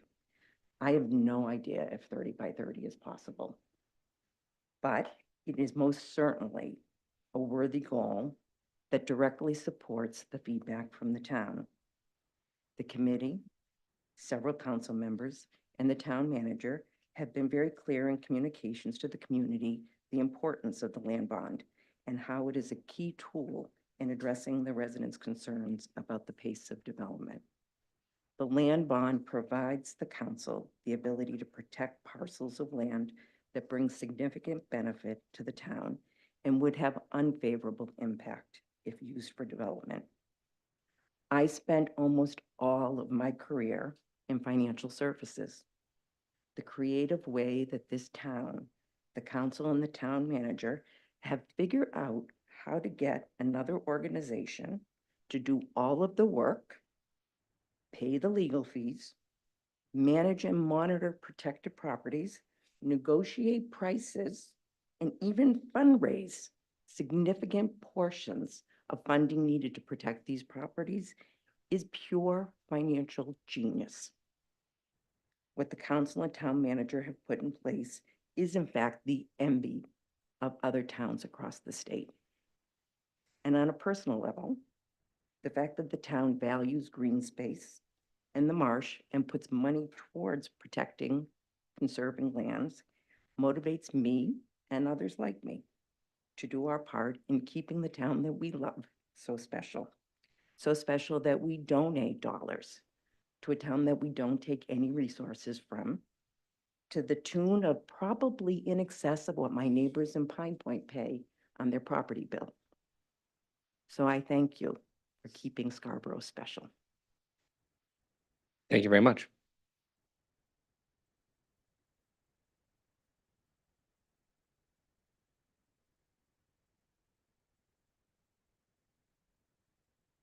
Good evening. I'm Christine Labrie. I live at 14 Clearwater Drive.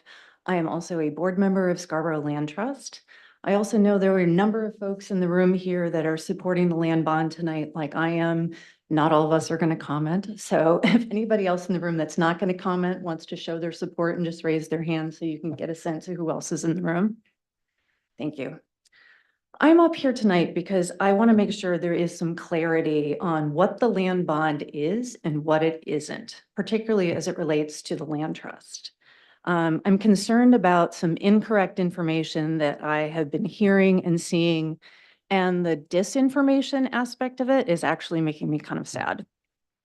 First, the projects funded by the land bond come from a variety of sources, including the town itself.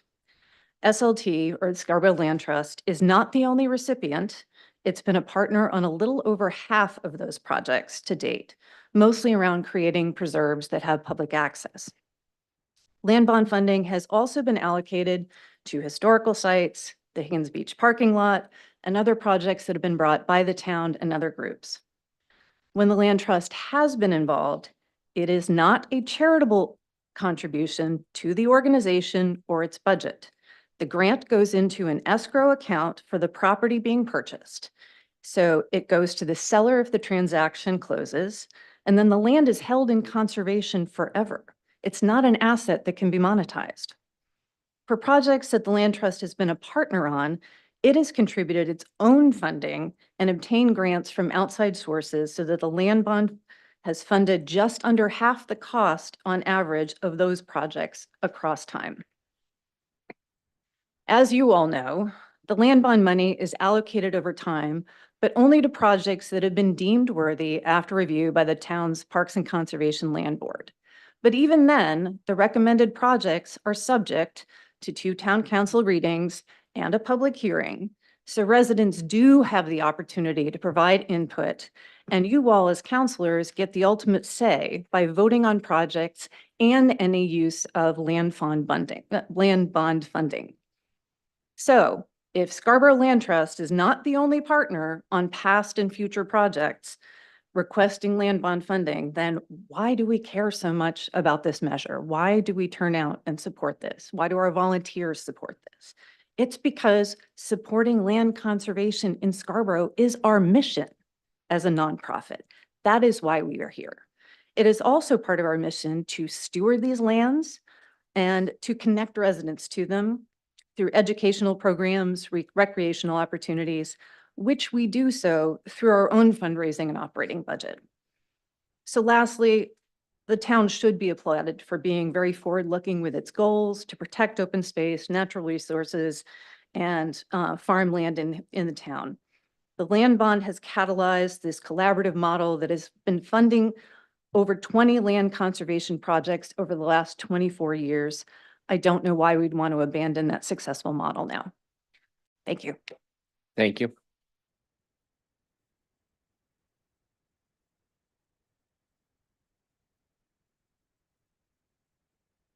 Eric Stunkel, Robinson Road, Scarborough. I'll keep it brief. I know we're all a little tired probably by now. I just wanted to urge everybody to consider putting this on the ballot. I think it's really important that we try to preserve what we can. I echo a lot of the same, like as all these people were talking, you know, about why we should, what's great about Scarborough. I think one of the things that stuck out to me was it's a key thing how great we have it here in Scarborough with like our environmental in areas we can hang out in versus like so many other places, they've kind of let it turn into something that isn't a place you want to live in. And to have so many awesome places that you can walk. I mean, during the pandemic, how many times have many of us said like, this is so great. We have this like outdoor space where we can like feel safe and have that like mental health of enjoying like nature, fresh air, all the different wildlife we see. I lived in Vermont. I never saw so many birds as I see around here. So I just really hope that this will be something that we can put on the ballot and let people decide. And I really appreciate too clarifying some of the disinformation that's been circulating. I find that a bit frustrating. I kind of going back to a little bit of that. I'm not trying to like pick a fight, but I just feel like, is it likely like a bar would pop up with these funds? It just doesn't seem like something like that is what this would ever be used for without going through all those different like checks and balances that it sounds like would, it would have to go through before you decide to use this money for that. And another thing I thought was kind of interesting is I haven't been living here forever. I mean, I moved from Vermont about 14 years ago. I didn't realize that this was used for the Higgins Beach parking lot. I used that parking lot so many times. So many people wouldn't have access to that beautiful beach if it wasn't for that parking lot. Some people would be like, oh, that's just a parking lot. What? That was used for that? But can you imagine if we didn't have that? We wouldn't be enjoying that beach. It would be very privatized and restricted. So please consider it. I appreciate you guys listening, and I'll stop my rambling. Thank you. Thank you. Any online, Liam? With that, I'm going to close public comment. Is there a motion? So moved. Second.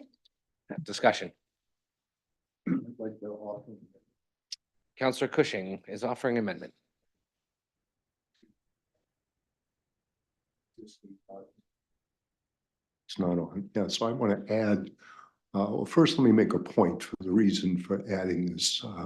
Many of you have asked us to put this on the ballot. And in my view, our role when we're putting something on the ballot is to say, is this responsible? Has it been thoroughly vetted? Is it, above all, do no harm? And after that, our voters are all grown up and they can decide. And so when we vote on these things, we are not taking a position. We're basically saying, it's okay with us, you can vote on it. And it should really be a very high bar that says that we would deprive the voters of an opportunity. But at certain points, and I think something like this, it seems to me that you all ought to have the opportunity to know where we stand, and that the voters ought to have the opportunity to know where we stand as individuals who raise their hands. So I propose this amendment in that spirit. It simply says approval, explanation, recommendations. Approval of this order would authorize the issuance of up to $6 million in general obligation bonds of the town to provide funds for the purposes listed above If authorized by voters, any expenditure is limited to the purposes and must be approved by the town council following the recommendation of the Parks and Conservation Land Board after rigorous review process. Monies will be borrowed on an as-needed basis and therefore will not be borrowed all at once. Voters have provided similar approval on 4 prior occasions. In most cases, these monies will be used to leverage private money and grants to accomplish the purpose. As this authorization furthers the town lands conservation initiatives, is in direct alignment with the comprehensive plan, and serves as an important part of the growth management strategy, the town council recommends approval of this question. Do I have a second? Second. Thank you. We have discussion on the amendment. Council Katarina. This sounds fine to me. I do have a question regarding the last line, where, or I should say the last sentence where it says the town council recommends approval of this question. I've never seen that before in anything that's come out of the council during my time for something that comes out to go to bond. And I do have a concern about setting that precedent, so. Counselor That's good. Katarina, I had the same concern when this came up at leadership as to whether or not we were going to bring forward, Counselor Cushing was going to bring forward an amendment. And I had to eat my own words because we as a council made a recommendation to approve the school project. Oh, we did? We did on the ballot. I'll take it back. I had to do the same. Council Hamel. Yeah, I like the spirit of the Cushing amendment. And I think it's in the right direction. I think that, and I've answered many emails with the comment, something to the fact that I support this cause. It's good for all the reasons that people have shared with us so far. You know, it's aligned with the comprehensive plan. I'm not going to repeat them. Everybody knows that it's really important now more than ever. It's a lot of money, and I don't like the idea of us handing over public money without some assurances. So I think the first couple of sentences here of Don Cushing's amendment, I think are spot on. It's limited to purposes that must be approved by the council. I like that, and the money's on an as-needed basis. The things that I was looking for, and this even by Andrew Mackey and Sue Foley Ferguson's admission, your record is good. Your record is you have a combination of not just public funds, but you also rely on grants, and you also rely on private funding. So I think that we need to stipulate that whatever amount of monies that we are going to put forward to the voters include those things, include specific percentages to ensure that they're from 3 different sources. Without that, there really is not much control that we have over how you spend it. And that's not because we think you're going to be irresponsible with it. Your track record is a good one. These are just things that we could do to reassure the public that it's going to be balanced and not just us spending public money. It is, after all, the public's money, and it's not our money, the council's money. It's not the town manager's money. It belongs to the public. So I'd like to see, some further language along those lines in terms of, I'd be happy with a third, and a third. And I think the point is, I think in the past experience, it was something like 1/3 was generated by public funding, and the other 2/3 came from a combination of grants and private funding. So I'd like us to stipulate it needs to be those 3 things need to be accomplished. The final thing I'd say, and this is likely not going to make the cut tonight, but there's a whole group called the Alliance, the Land Trust Alliance. It's an accreditation authority. I would like to hope that the Scarborough Land Trust would begin the journey of accreditation. And I'm sure that would involve tasks and money, which I think we could support. But There are 49 Land Trust Alliance credited land trusts within 50 miles of where we're sitting this evening. Brunswick Topsom Land Trust, Cape Elizabeth, Chebeague and Cumberland Land Trust, Falmouth Land Trust, Presumpscot, Regional Land Trusts right up the road in Gorham, Harpswell, Loon Echo Land Trust in Bridgeton, and Oceanside Conservation Trust of Casco Bay and Portland. So you have easily there, 6 to 9 Land Trust Alliance accredited land trusts, in our own. So that's a long-winded, wish list, but those are some things that I'd like us to consider bolting into what Councillor Cushing has put forward. So I'll jump in with just some thoughts. Generally speaking, I'm pretty uncomfortable with saying the town council recommends this pass to anyone, and I'll give you a good example. We did the library vote my first 6 months of being on this council, right? I thought it was wise that we asked the voters if it was a good use of their money. I thought that was a wise thing to do. Did I support it personally? Did I want my name broadcast on there that I was supporting the initiative? And I think that's where the separation lies.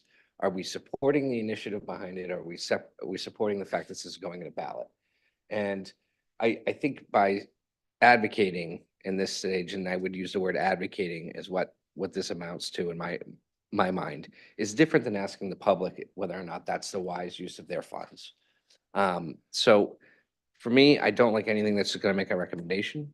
I don't have a huge problem with the first paragraph up to the point where you get to quote unquote, voters have approved similar approval on 4 prior occasions. I'm not sure how that plays into this process. I think explaining the process behind how the money is borrowed and used makes sense. But does it belong on a ballot?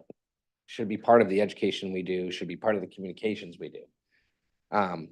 The last paragraph I have trouble with. So for what it's worth, I'm not supportive of this as it's currently written. I would prefer just to have the people read the bond language and make their decision in the poll, and hopefully we've done a good job educating everyone out there as to what these funds could do for them. That's my 2 cents. Councilor Shute. So I'll support the amendment. I understand that maybe it's not worded exactly that everyone wants it, but when we talk about the final line in regards to town council recommends approval of this question, I think about the fact that we've gone through the process, we've had all the meetings, we've been in the subcommittee meetings. I think this is the best financial decision when we talk about how we want to manage our money and growth, where we had a comment of like, it does cost more to develop residentially than it does to conserve land. So when we say we recommend this, we're saying this recommendation comes from all of the work that we've done. And we think this is the best financial decision. That's when I think about the fact that we've only used this one other time, my understanding was the reason we were recommending the school was because all the time and effort that went behind in the financial reasonings that this was the best financial and best decision moving forward.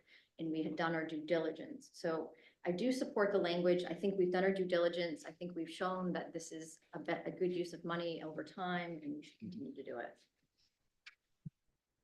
Councilor Catarina. Yeah, I mean, I came in concerned, as you heard, about the last line there. But the more I'm thinking about it, and then as was pointed out to me by Councilor Seither, we did use it with the school bond. I could go along with this language because unlike some of the other things, I mean, nothing against fire trucks and police cameras and whatever, acquiring land, saving land, making sure we aren't growing too fast, those are all goals of the council and have been for a while, over several councils. So in that respects, I will support leaving in the town council recommends approval of this question. Councilor Anderson. Yeah.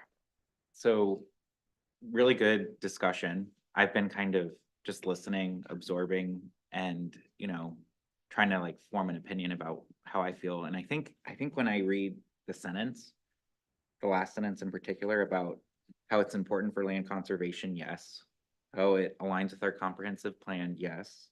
How it's an important part of our growth management strategy, yes. So I think I would hope we all agree that those are accurate statements as to why we're proposing to move this forward to voters and recommend that it passes. So with that in mind, I personally feel like I'm fine with the language, and to me, it's more a commitment, less to the land bond passing as much as it's a commitment to those three items that we think this supports, which is why it's a good thing that we hope the public generally agrees that this is the right approach to address those three items.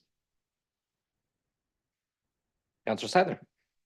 I've had even longer to absorb now because I let John go first. I think that I bristled at first. Jean Marie, I just said our role is to decide whether something should go to the voters, if the due diligence has been done, and then let the voters decide, and we can run an information campaign, and the comms committee can host Counselor Corner Live. But beyond that, I don't know how I feel about making a recommendation. And then it was pointed out to me that I had already done that when it came to the school project, which arguably was near and dear to my heart. And I fought very hard for that passage. And so while I feel admittedly like a little bit of a hypocrite for bristling when the question comes up this time, I will say that for all the reasons that Counselor Anderson just said, I agree with the same amount of enthusiasm for each of the statements as standalone statements that I can get behind as a counselor. And then the last piece of it is being on the council is kind of funny sometimes. Like, we can talk about precedent and we can talk about, well, this means next time the council may make a recommendation. Every council is different. Every group of 7 people that I have worked with is different. Future councils may absolutely, under no circumstance, wish to make a recommendation, and that will be within their purview. If this council wishes to endorse a recommendation, then I can get on board with that and not worry about whether or not it sets precedent. As somebody who's gonna not support this amendment, I'd just like to point out the minute that this amendment passes, I'm now being put in a weird position of saying, when it gets back to the main motion as amended, it's going to include language I am uncomfortable with stating in public. So now it is making me question whether or not I want to support the entirety of it. That's the awkward position of being put in, which is, I don't like the fact that we're saying the council's recommending this. I do support this. I support it like wholeheartedly. I think the fact that we're going into an advocacy mode, which I understand, on a ballot, I have a problem with. I think advocacy mode in our communities, we go door to door, we talk to people, and we put out, a counselor, corner article or whatever. I get that.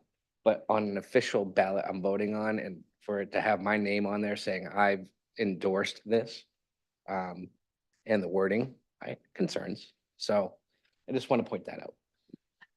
Doesn't say unanimously. Doesn't say unanimously. Maybe it says the majority of the council. I appreciate your concerns, Counselor McGee, and you have Counselor Hamill's sympathy for being in the minority.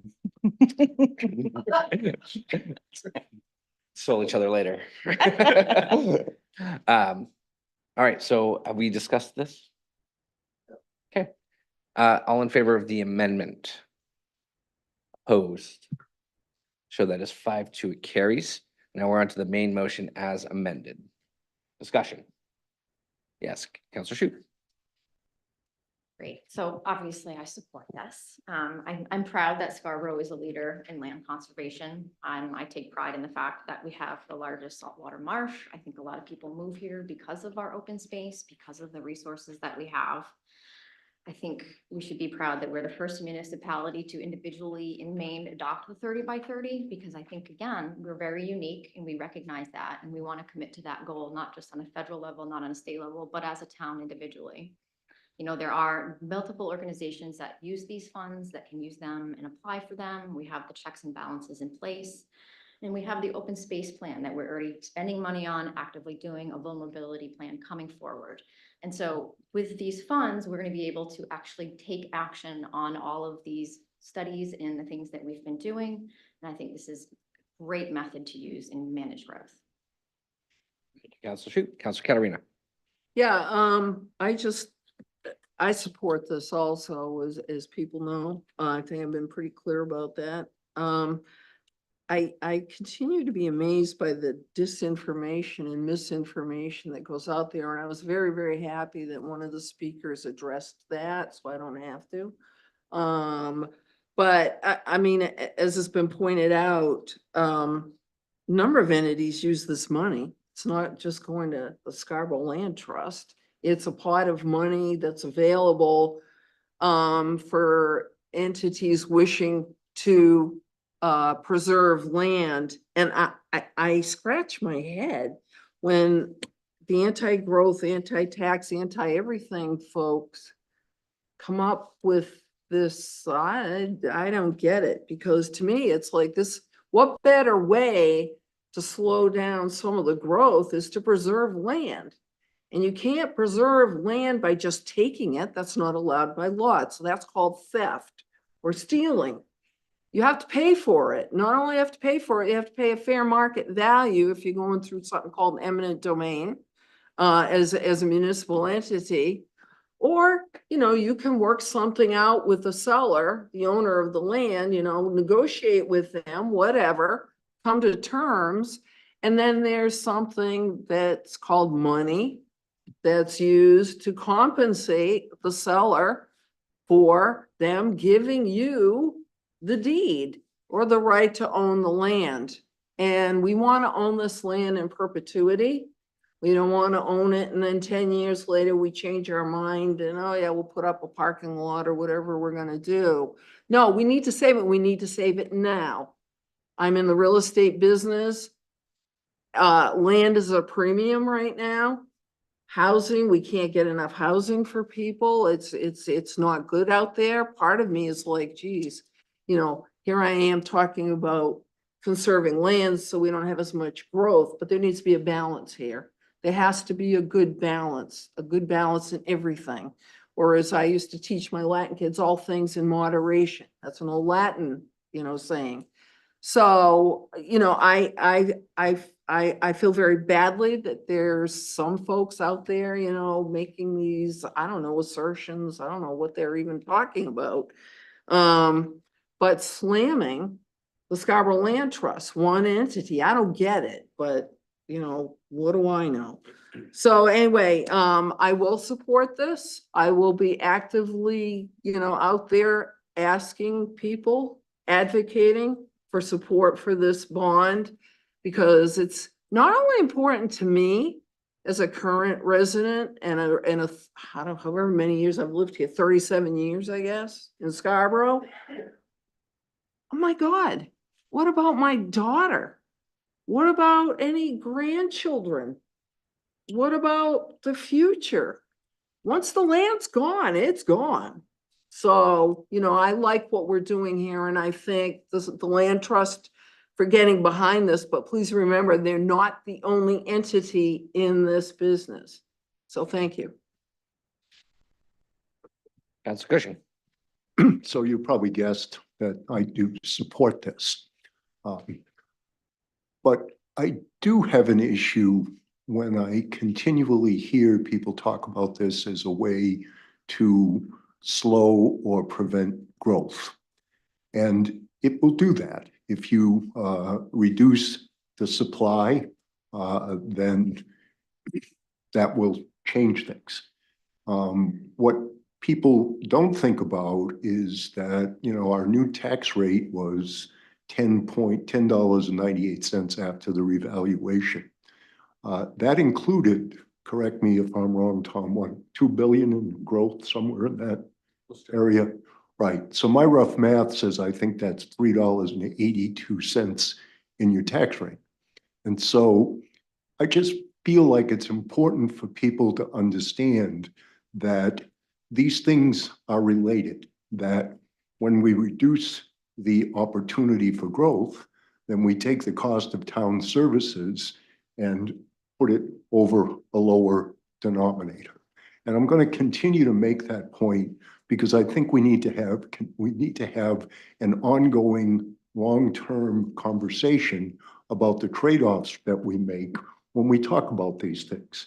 We make trade-offs in terms of available space for affordable housing, so on and so forth.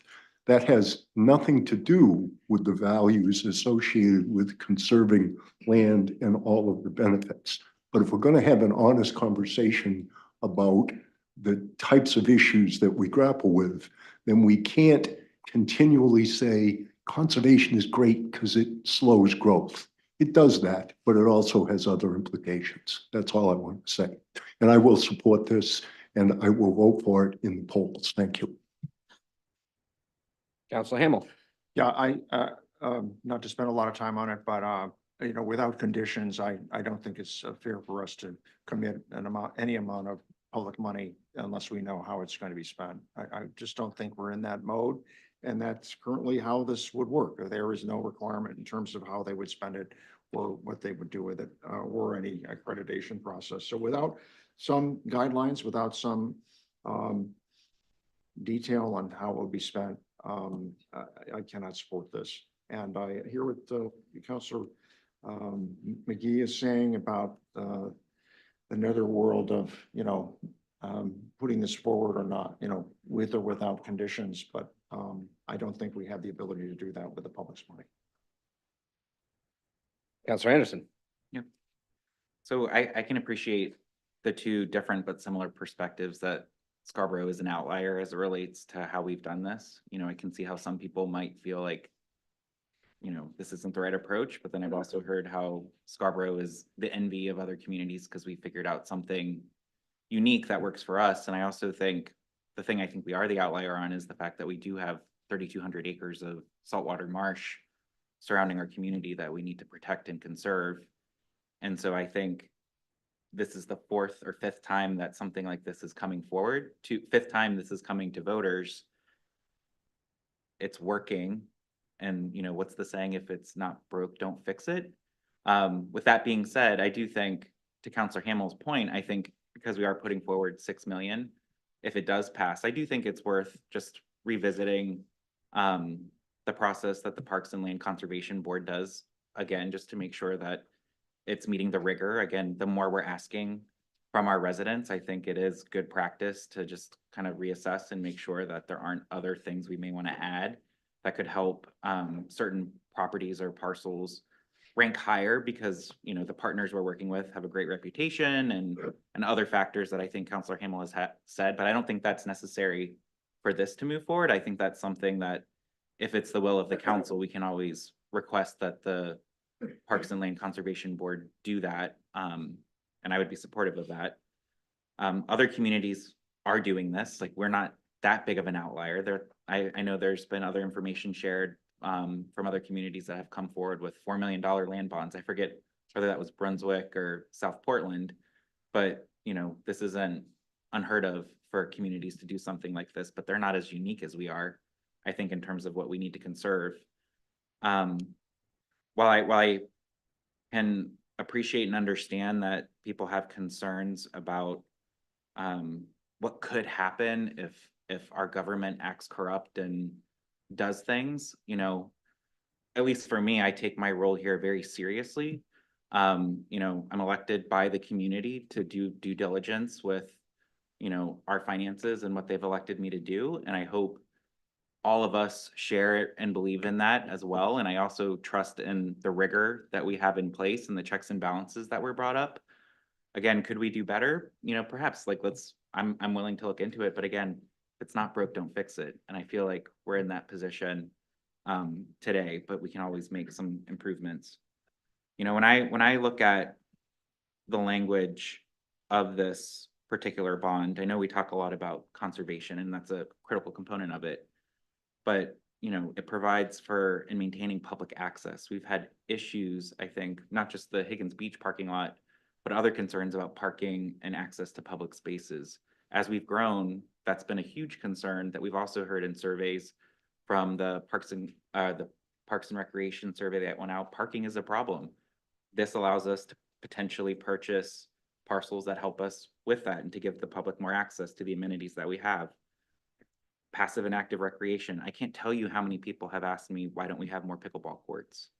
Well, we don't really, while we can do that, maybe we need more land in order to get more pickleball courts. This allows us to do that. To conserve water quality, natural resources, and other natural areas. I think that's been like the primary focus of this, and I think there's so much we need to do. I was at the open space forum as well and saw all the different opportunities that are out there.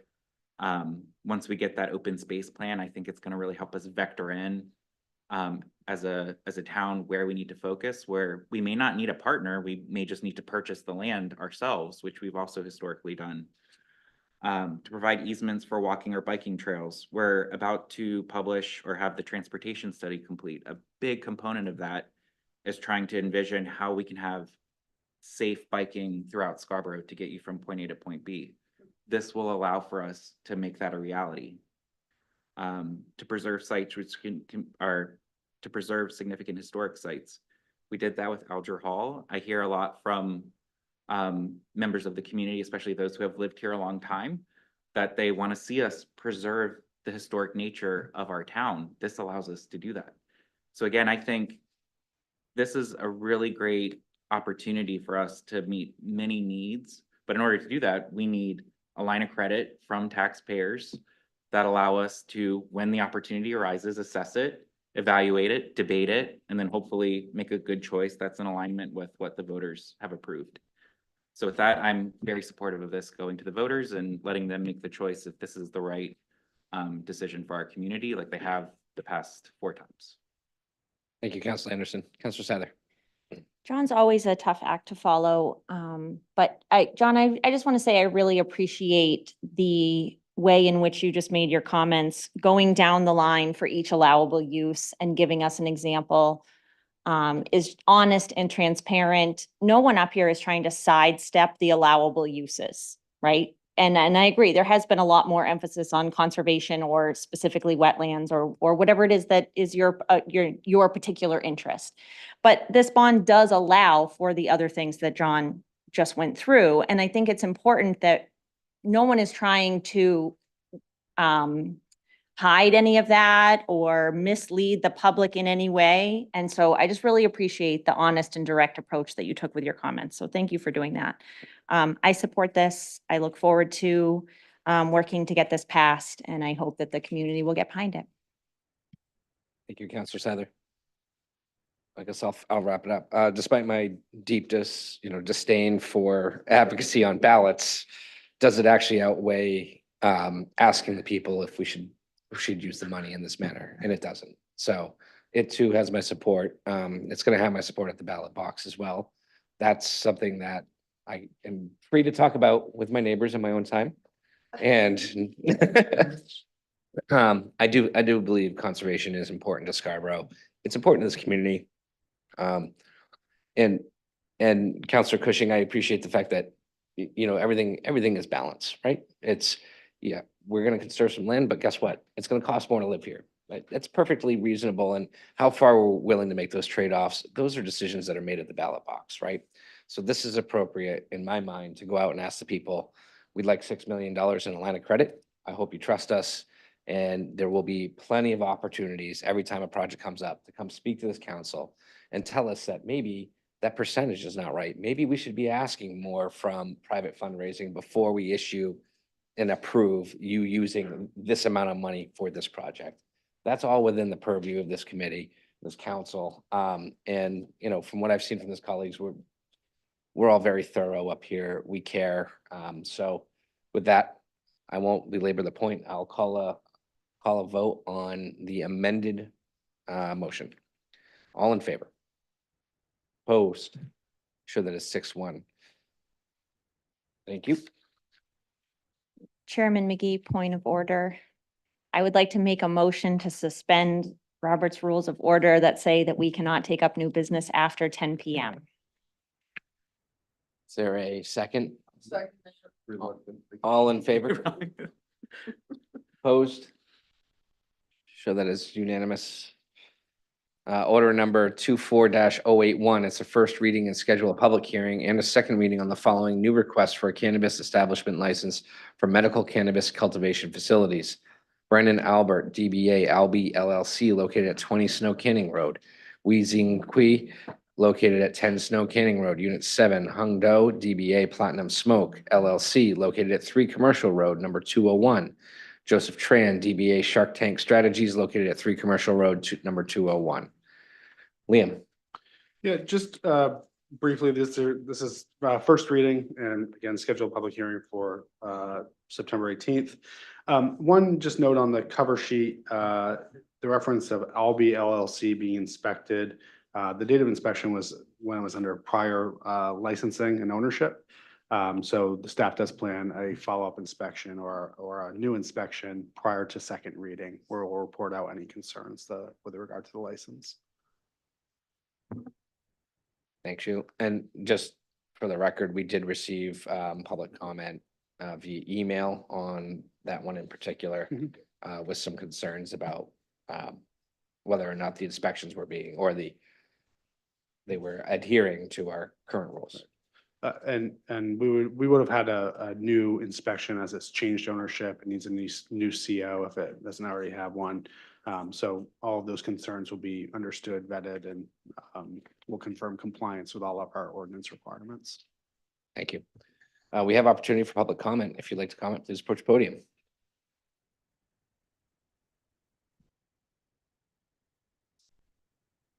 Welcome back, Ms. O'Brien.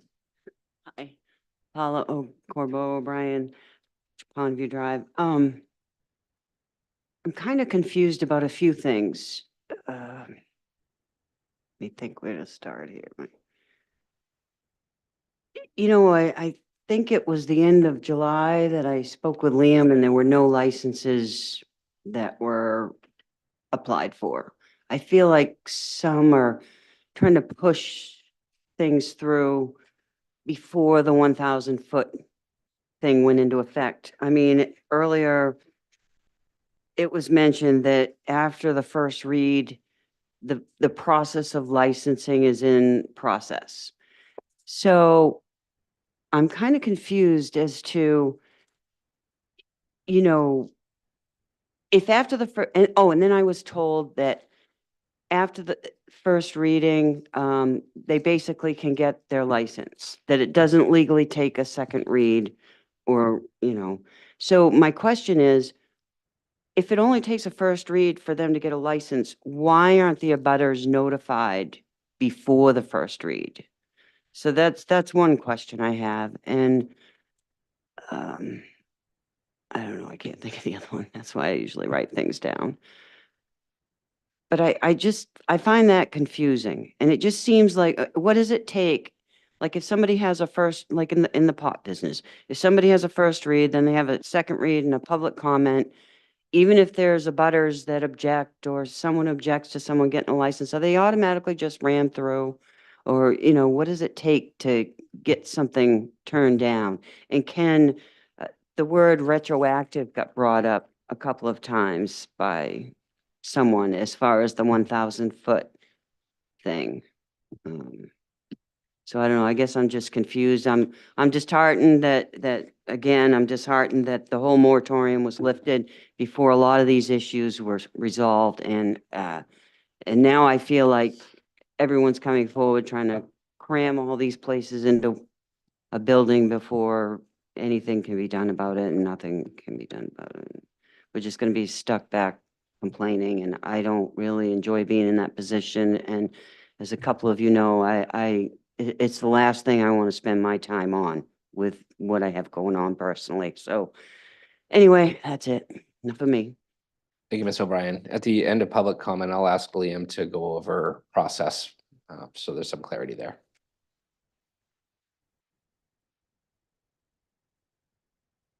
Welcome, Ms. Smith. Good evening, Darlene Smith, Bickford Street. Just some questions. My first question, it would kind of be moot, the 1,000-foot setback, if all 4 of these are going into an already established. So I guess my first question, I think the 3 Commercial Road 201, this is the 3rd license for the same unit number. So I wonder how that works. My second question, so those would be new, I'm assuming, not established. The one at Snow Canning Road doesn't have a unit number at all, and that's a good sized building. So I'm wondering if the whole building is being turned over. from a prior, and has it been occupied in the last year for cultivation? And the 10 Snow Canning Road Unit 7, my question would be, is this a new suite or one that was previously occupied? So are we still talking like 14 cultivators, or does this bring it up to 16? You know what I'm saying? Another question, not specifically related to this, but I know that all the marijuana licenses, or cannabis, I'm sorry, cannabis licenses now go through in August. So we must have just had new ones go through. How would the public or the council be able to see a list of those licenses that have been reissued in the month of August going forward, so that abutters as well as the council knows where there's manufacturing, and cultivation and so forth? So that's kind of a 5-point question thing, but thank you. Thank you, Ms. Smith.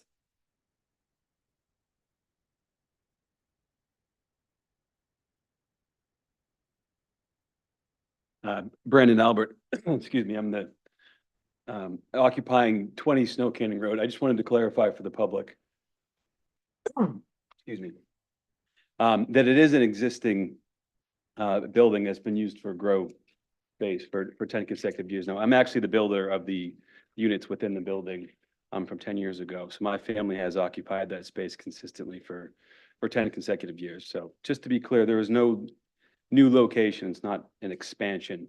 It's just one of the units within the building. It's just changing names on the license. And the reason for that is because I was there originally and I've moved back there. I've occupied the space for a year now. I'm just doing it for nostalgia. So it's the original name that was there. But there's no expansion happening. There's no new locations. It's just changing the name on one of the licenses within the building. Thank you. Thank you. Any other public comment? All right, seeing none, I'm going to close public comment, and Liam, hope you took notes. All right, I'll do my best. So with regard to the questions about being entitled to a license after first reading, the unique thing about the timeline that's been laid out in this meeting is that you're contemplating a zoning change for the first time in a long time with regard to cannabis. And so the legal opinion that I believe we shared with the council stated that a license that's been received and has received substantive action from the council has standing so long as that process was started prior to the zoning change, which is in effect what has happened. The licenses appeared on your agenda, that's what you're considering right now, and the zoning change that was approved doesn't take an effect technically till midnight. So they have, as a matter of our practice, they've been granted standing. And so they will come back before you ultimately for approval on September 18th. And so long as they comply with all of your rules that you lay out in the cannabis licensing ordinance, there is an obligation, or I think the word is shall, grant that license subject to all those conditions. So that's typically a first read, as a matter of our practice, is essentially meaningless beyond the fact that it gives.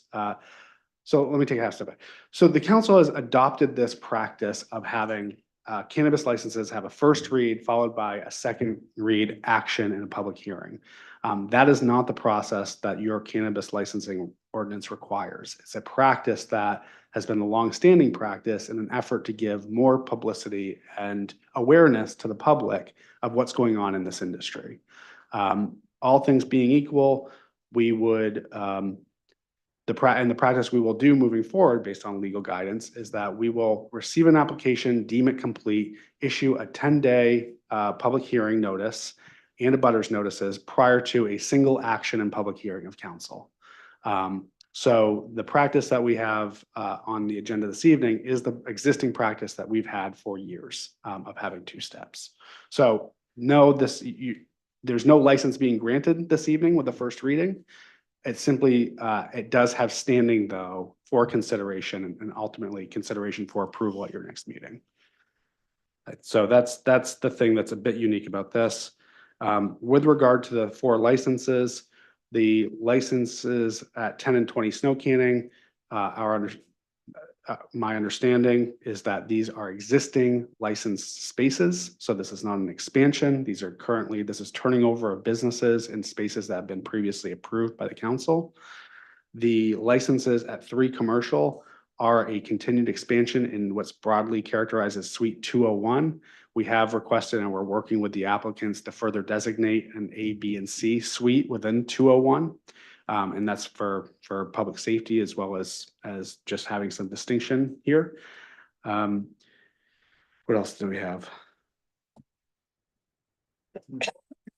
Question Well, about I'll leave it what's- there. I think I was gonna that's. say, there was a question about what's been issued since August or. So the clerk's office can provide a list of licenses, currently licensed establishments and where their locations are. I will say that now that this zoning change has been approved, it will be a priority of staff to codify all of those spaces in these larger facilities to say this is the space that is now a non-conforming use. It's not the entire facility. It's simply the various suites and spaces currently licensed for cannabis. So that will be something that we will have documented for awareness and to ensure that the zoning buffering and the non-conforming use is maintained moving forward. Thank you, Liam. We appreciate that. Yeah. Counselor Shu. Yeah. I just have a question about the application process. Is an application complete without an inspection? It's part of the application process to have an inspection. Part of the application is to have an inspection. We have historically, sometimes that inspection happens prior to first read. Other times it happens after first read. It always happens before second read in any action taken by the council. Personally, I'm confused as to why it's before us before. I would not call that a complete application if it's not inspected. And then when it is an application, is public safety approval part of the application process? That's correct. Okay, so because what I just heard was that public safety had concern about one of these applications. And so I would like clarification about if they have feedback and it's before us, before first reading, if that's a complete application. Perhaps I misspoke. Public safety doesn't have any concerns about the application. What we always try to do, particularly in these facilities that can be parceled up, is we want to make sure we have an appropriate designation for the address. So when an alarm comes in, we don't have simply unit 201 at 3 Commercial Road. We have unit 201 Suite B. So we know exactly where to send people. That's part of the licensing process. We ensure compliance with 911 and addressing. So that's not a noted concern of public safety. It's simply in response to the question of, we're seeing 3 licenses for this broad suite of 201 that are all separate businesses. And that's a follow-up that we're going to do. Licensed for 3 businesses? I'm Or sorry? Is it a suite that can allow multiple businesses? It doesn't matter? Yep, Okay. yep. As long as there's an independent space that they can cultivate and grow their caregiving product. Yeah. Counselor Anderson. So for the 4 applications that are before us today, can you tell us what staff has done to evaluate these 4 to bring them before us for a first read? Because what I heard was the level of effort that staff does is indicative of, from a legal perspective, whether we need to move these forward. But we also got a letter from the landowner from one of the applicants saying that they're not complying with the ordinance. And so what I'm trying to wrap my head around is, has staff met that threshold that legal would say, is met for us to have a first reading? And if not, to Karen's point, like I'm uncomfortable, at least for one of them, moving them forward when we're getting something from the landowner saying that they don't want us to approve it because it's going to jeopardize other marijuana establishments in that building. So staff has received a completed application. That's what's been received to date. Again, sometimes the staff inspection occurs after certainly a completed application is received. At times, depending on timing, prior to first reading. Sometimes it happens after first reading, but always before second reading. So the process that gives the standing is it appearing before the council on your agenda and you having first read of that application. It's not the staff receiving the application that necessarily gives it standing. Unless the manager has another. No, I guess that's a question we could pose to you. If you do not want to see these, have us schedule them on your agenda for your consideration until inspections have occurred.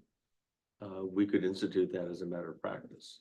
But what we've done is receive an application. When we deem it complete, we schedule it for your consideration. Albeit a two-step process going forward, it's going to be a one-step.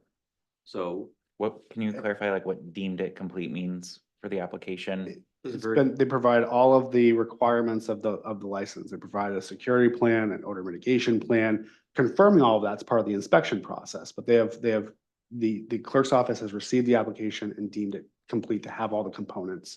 What I would say is that moving forward, really the council has two choices. We can either start following the ordinance as written, which means you're never going to see a license on your agenda before it's been inspected and the application is complete, because you only have one single action in a public hearing. This process of having this superfluous first reading was simply to provide more awareness to the community. That was the intention behind it. Council Hamlin. So I get the strange feeling of that movie Groundhog Day, where here we are again, this is where we were before we, instituted a moratorium, and we were talking about going to other measures if things didn't improve, including changing the land use, okay? So welcome back, okay? This is where we are. I think we have to address this issue with a single motion thing and just make sure if it's going to be one, it's going to be one, and forget the second one. I think we need to make those ordinance changes pronto. Not tonight, hopefully, but and I think that it just I'm sure very frustrating for the property owners who are dealing with people who, some of whom are residents, but some of whom just may have a business license. And we're in this weird position of trying to make decisions, in favor of one or the other, in favor of residents and peaceful enjoyment of the property, or someone running a business. And I just think we need to do whatever humanly possible to button up our process. It does look like these just came all of a sudden out of the blue, and you've heard the issue about someone not getting notification. So what happens if there's no notification? Does that render the application null and void? I mean, what is the recourse for that? The abutters notices are provided, again, approximately around first reading. So they're received prior to second reading when the public hearing occurs. And that's been a very consistent process that we've done administratively for years. So my feeling is, I think we need to clean up these process issues before we take any action on these. Otherwise, what we've done in terms of proving the 1,000-foot thing, it doesn't mean anything. We're maybe rolling back another step, which is hard to comprehend. So if I could just try to summarize real quick, it was not like this years ago. We didn't have two hearings, right? This two-step process was implemented because people didn't feel there was enough time to discuss it or wanted more time for awareness. So we've now created this mess where I have counselors asking whether an application is complete or an inspection's been done. But it's because of it's a first hearing that we created to create more awareness for the public. But it typically would have just been done before our quote unquote second hearing, which would have just been the one hearing and done. We put an artificial hearing in front of the licensing hearing. And now we're asking why stuff's not complete before the real hearing. That's not fair. Like, we did this just to raise and elevate awareness of some of these new businesses coming into town. I don't think staff has deviated from what I would call the false first hearing here. I think they've always had this process where a licensing hearing was one and done. You were in with it, you've had your application, the inspections were done, it was in front of us. But because we've added this extra layer of public awareness, we've now created this, I haven't received a notice. Your inspection's not done. Now we're creating this avenue of incompleteness. Well, I just want to ask a clarifying question. So if we followed the process, which is the process I think we're legally bound to, which is just a first reading and a public hearing, would we have gotten these applications before us today? Or would we be getting them at the next meeting after all the inspections are completed? Based on the timeline in your cover sheet, there likely would not have been time to have these items appear on your agenda for action this evening. But the fact pattern changes license by license in terms of when they're received, deemed complete, and when the clerk's office would publish legal notice. But I think it's fair, one, if not two, I don't think was received in time for us to make the 10-day notice. I guess just one other comment. I think, again, this has been the practice that the various councils over the last 3 years have really either required or requested or suggested we follow. And that has been in opposition to periodically our legal counsel reminding us of what our ordinance actually states. And so I think I've introduced every cannabis license before this body for the last 3.5 years. And I can count on one hand how many exceptions to that process we've had, because I've made particular note of saying, we're looking to have this be done in a single action. And so I think, well, it's obviously not good process to not follow your ordinance. I will say that our practice has been fairly consistent with very few exceptions. Counselor Seidler, did I see your hand up? I think we're just trying to figure out the process, yeah. I just want to ask Liam if he would confirm something for me. A complete application is when you get all the paperwork. Is that correct? That's correct. Okay. And what gives it legal standing is when you take this completed paperwork and stick it on our agenda. Doesn't matter whether the inspections are complete or anything else. Is that correct? Not just on the agenda, it's when the council takes substantive action, and our legal counsel is advised that taking action in first reading qualifies as substantive action. Okay, so right, so let's just be clear here. You know, what this feels like to me is grasping for reasons to deny these 2 licenses. And what we just heard was that it's in the same building for the same purpose. And so I will agree, Liam, that this process is cuckoo and I feel sorry for you. But I just want to make sure that what we have before us is a legal opinion, which you clarified for me earlier, if I'm not mistaken, which is to say these applicants have standing, and therefore, if we are consistent with our rules, regulations, precedent, that until we hear substantively that they have not complied with the rules, they fail an inspection and so forth, that we're obligated to move this forward. Is that your belief? That's my belief. Thank you. I'd like to make a motion to divide the question, and for the ones that aren't timely, to put them out of the way, okay? And then to go, do whatever we need to do with the rest of them. That sounds perfectly acceptable. We need to put the main motion on the floor first. You do have a point there. So I so moved on. I have a motion to Order approve. number 2408. Motion to approve in a second. And then Mr. Himmel. One more time. I would like to make a motion to divide the question. Motion to divide the question. Is there a second? Second. Have a second. What would we do Discussion? without you? Discussion on that? All in favor of dividing the question? Opposed? Show 6-1. So we are divided. So now we have do I need a motion to approve Brandon Albert DBA Albee LLC located at 20 Snow Canning Road? Second. Motion and a second. Discussion. I'm assuming that's the timely one? I think these are, It's the first one on the agenda. I've lost my way here. so Counselor Anderson, yes.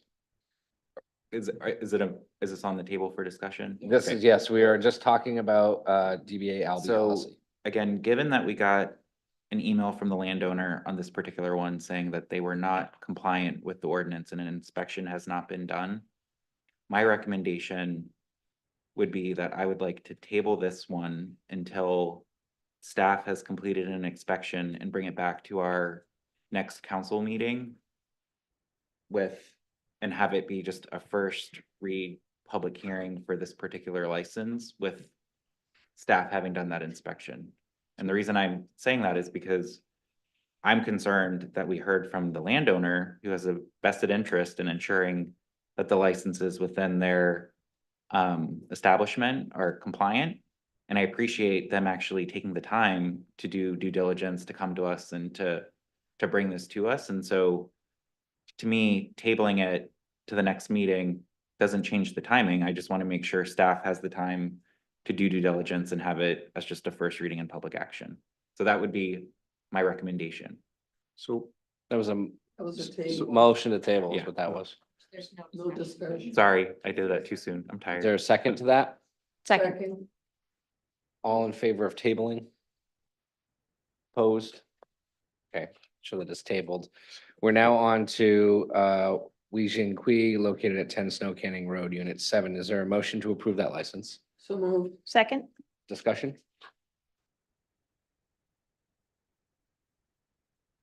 No discussion? I want to make sure that council has time to consider why we divided the question. I just don't want to, I don't necessarily have anything to offer. I don't know if people are still considering which business this is, or I just want to make sure. I think we divided it because we thought that the ones that weren't timely needed to be tabled. Which ones are not timely? Yeah. Oh, I guess That's I okay. don't, I don't have anything to add. I just wanted to Yeah. make sure we were all on the same page and when no discussion came up. it seemed like there's some concern about when they were filed. Or whether or not the applications were complete. When filed. Oh, again, my understanding is all the applications on the agenda this evening are complete. They were all submitted timely to come before you as a matter of the practice we've established for first read. So to Counselor Anderson's point, if your rationale for tabling, as I understood it, was that we have the need for more information and that it's more critical to have these inspections done, that seems fine and fair to me. And that it does not change the fact that this applicant has standing, and it returns us to the position of deciding the application on its merits. Is that correct? So I just want to be clear that if somebody thinks that this 1,000-foot set, that this little move is going to then put the 1,000-foot setback in place, that's not going to happen, correct? We're going to decide this based on the inspections, the concerns of the individual in the building, the concerns of the landlord, all legitimate things. Right. We're just waiting for more information. That's correct. Okay. And I think that's important to understand, that nobody gets confused that what we're not trying to do is slide this into the new setback regulation. No, that opportunity passed. Well, yeah. You know, at the start of the meeting. So It's- just it from seems like it from a fairness perspective, then should we be taking that same action to table all of these until, because this one is the only one that I have information where clearly we got something from the landowner. I don't have any other information on the 10 Snow Canning place to know, was an inspection completed? Has the landowner said that they're in support of this? Like, we haven't gotten anything. My understanding is the other three establishments in this list, so that would be Platinum Smoke LLC, Shark Tank Strategies, and the individual Weijing Shu have all been inspected. There are no concerns. The only one that requires a follow-up inspection is under the new license for Albee LLC. So, and I guess I don't understand personally why tabling is different than letting it go to the second read. Because by second read, we always have the inspections and the full report. So I don't fully understand I get it in the sense of we had concerns brought to us about Albee LLC. I can get behind tabling that because clearly something has to get sorted out there. But I don't see what tabling the next three would do differently than just moving it to a second reading when all of that stuff will be completed before us. I don't understand. So, I Counselor Seiler. would liken this to special amusement permits. We occasionally when we get that big packet, we have some that we pull out. And if we get a lot of feedback from neighbors or there's anything in the application that we question, then we table that particular license request. So to me, we had a concern. It's quite honestly, the first time in quite a long time that we've had a concern be raised. And so, yes, we could have put it through at first reading and then waited until second reading if we had a better report from staff. Sometimes we do that and sometimes we table stuff. I don't think that we're necessarily always 100% consistent in that, right? But to that point, I think given that we have no other concerns, unless people choose to make public comment, then I don't see a reason to table any of the other three licenses. I mean, right now, we're in a motion to approve 10 Snow Canning Road, right? Right. That's where we're at right now. So if there's any specific discussion on this, I'll call a vote. All in favor? Opposed? Show 5-1, sorry, 6-1. All right, next we're on Hung Do DBA Platinum Smoke LLC located at 3 Commercial Road, number 201. Is there a motion? Second? Discussion? All in favor? Opposed? Show that as 6-1. Next, I have Joseph Tran, DBA Sharks Tank Strategies located at 3 Commercial Road, number 201. Do I have a motion? Second? Discussion? All in favor? Opposed? Counselor Hamel? Yes, I'm opposed. Sorry, you had your hand up there twice. Yeah, I know, I just, that's. Clarify. Rubbing the migraine away? Yeah, well, I was gonna put up both hands, but I think. I show that 6-1 is passing. Thank you. We're now on to order number 24082, first read and schedule a public hearing and second reading on the proposed amendments to chapter 303, the Town of Scarborough Personnel Ordinance. Liam. But this is easier.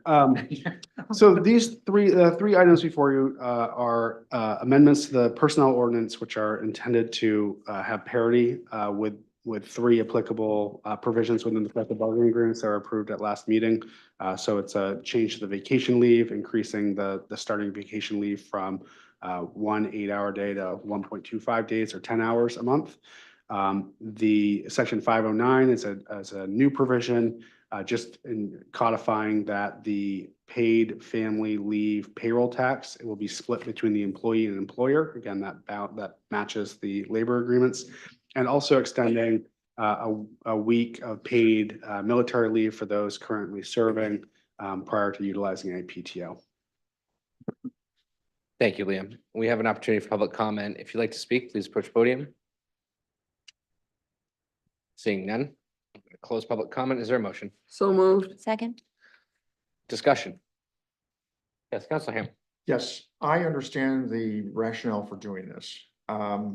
However, I also would like to know the numbers associated with it. This is probably not a surprise. And I know we're not really finished with all of the bargaining unit discussions, but I do expect that we will have at some point dollars and cents associated with these approvals so that we know what we're appropriating.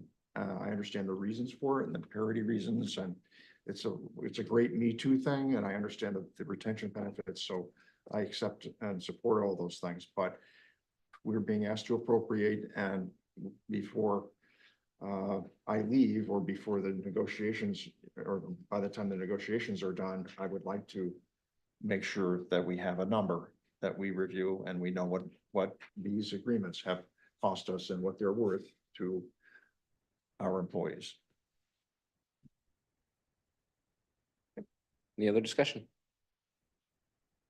No? All in favor? Opposed? So that is unanimous. Thank you.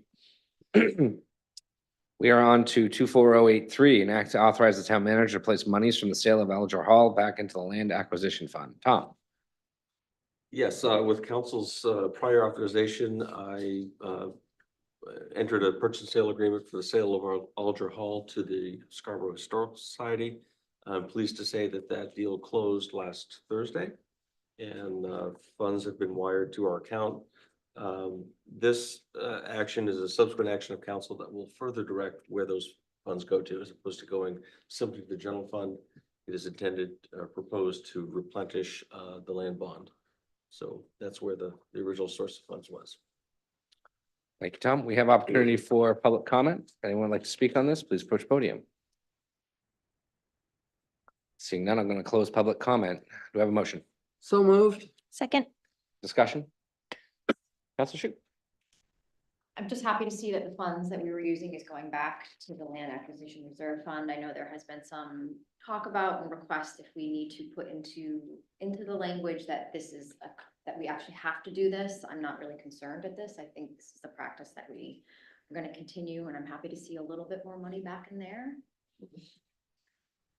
Council Hamel. Yeah, I give Tom and staff credit, also credit to Andrew Mackey. I know there were other plans and they didn't work out exactly the way some people expected, but I think this was a good purchase, and I'm pleased to see that it's going to a good home. I would, however, like to see in the closing statement a number associated with the check to Bernstein Sure. Thank you. Not this evening, but at some point. All right. Any other comments, questions? Just to be clear, you want I want the just know number. the legal representation. I want to know what that Says number. TBD. Yeah, it says TBD. Yeah. I would note that we did not use brokers, so there were no commissions paid. So yes, there were legal fees, and I'll be pleased to share those with you. Thank you very much. All in favor? Opposed? So that is unanimous. Non-action items? That item always confuses me. I'm not gonna lie. I've been sitting here for like 2 years. I got no idea what a non-action Been item there is. for thousands. of years. Why is it on here if I don't have to take action? What are we talking about? Anyways, I'm gonna combine standing and special committee reports and council member comments because of the late hour. If you could just give us a brief update on anything you feel is important or had to get off your mind for the evening. Anyone? Councilor Seiler. Communications Committee normally meets at 4 PM. Next week, we're going to meet at 12 o'clock, from 12 to 1:30 in the town managers conference room.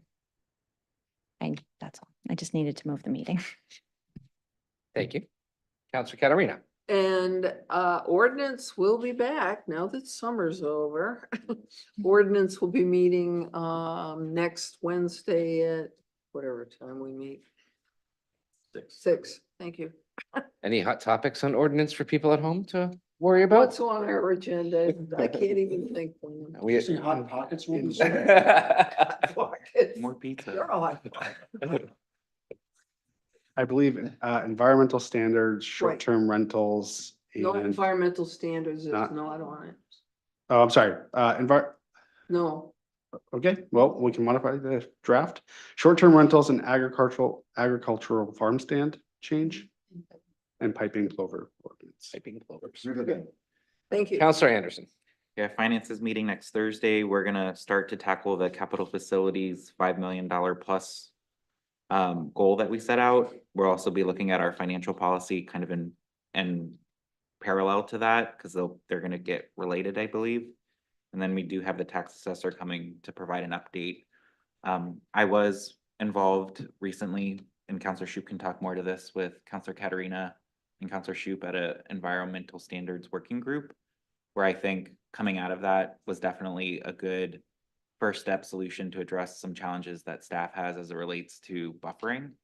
But there's still more work to be done, in my opinion, on addressing the bigger picture that the Conservation Commission tackled. And, I hope to work with Councilor Shoup for the next council to maybe frame up a more specific goal to give that a little bit more focus as we go forward. But I think it was generally a good working group conversation. And last, I'm in process of finalizing the draft resolution. Councilor Katarina looked at it today for the Gorham Connector. So once I have an opportunity to kind of clean up some of her edits, I'll send that out as like Clean up. my final recommendation for this council to consider potentially at our next meeting. Thank you, Councilor Anderson. Any other updates, Council? Yeah, Councilor Shoup. Yeah, so as John mentioned, instead of the Conservation Commission meeting last month, they had the chair of the Conservation Commission, along with Pete Slavinsky, had a workshop with, I guess we would say, developers in regards to environmental standard ordinance that we're trying to implement. Currently, we have no setbacks along our resources where the towns surrounding us have setbacks. It was not a very productive conversation. We didn't really get a lot of feedback from the developers. They just said, this isn't fair and we can't work with this. So I think we're gonna try to continue to move forward and actually see what other residents and properties and people who are actually being affected by these changes. But we're gonna continue to try to work hard, and you will be seeing us trying to come up with some goal for next year to further protect the marsh and implement ordinances and setbacks that all the towns around us already have that we do not. Is that Counselor Cushion? I'd like to wish you all a good night.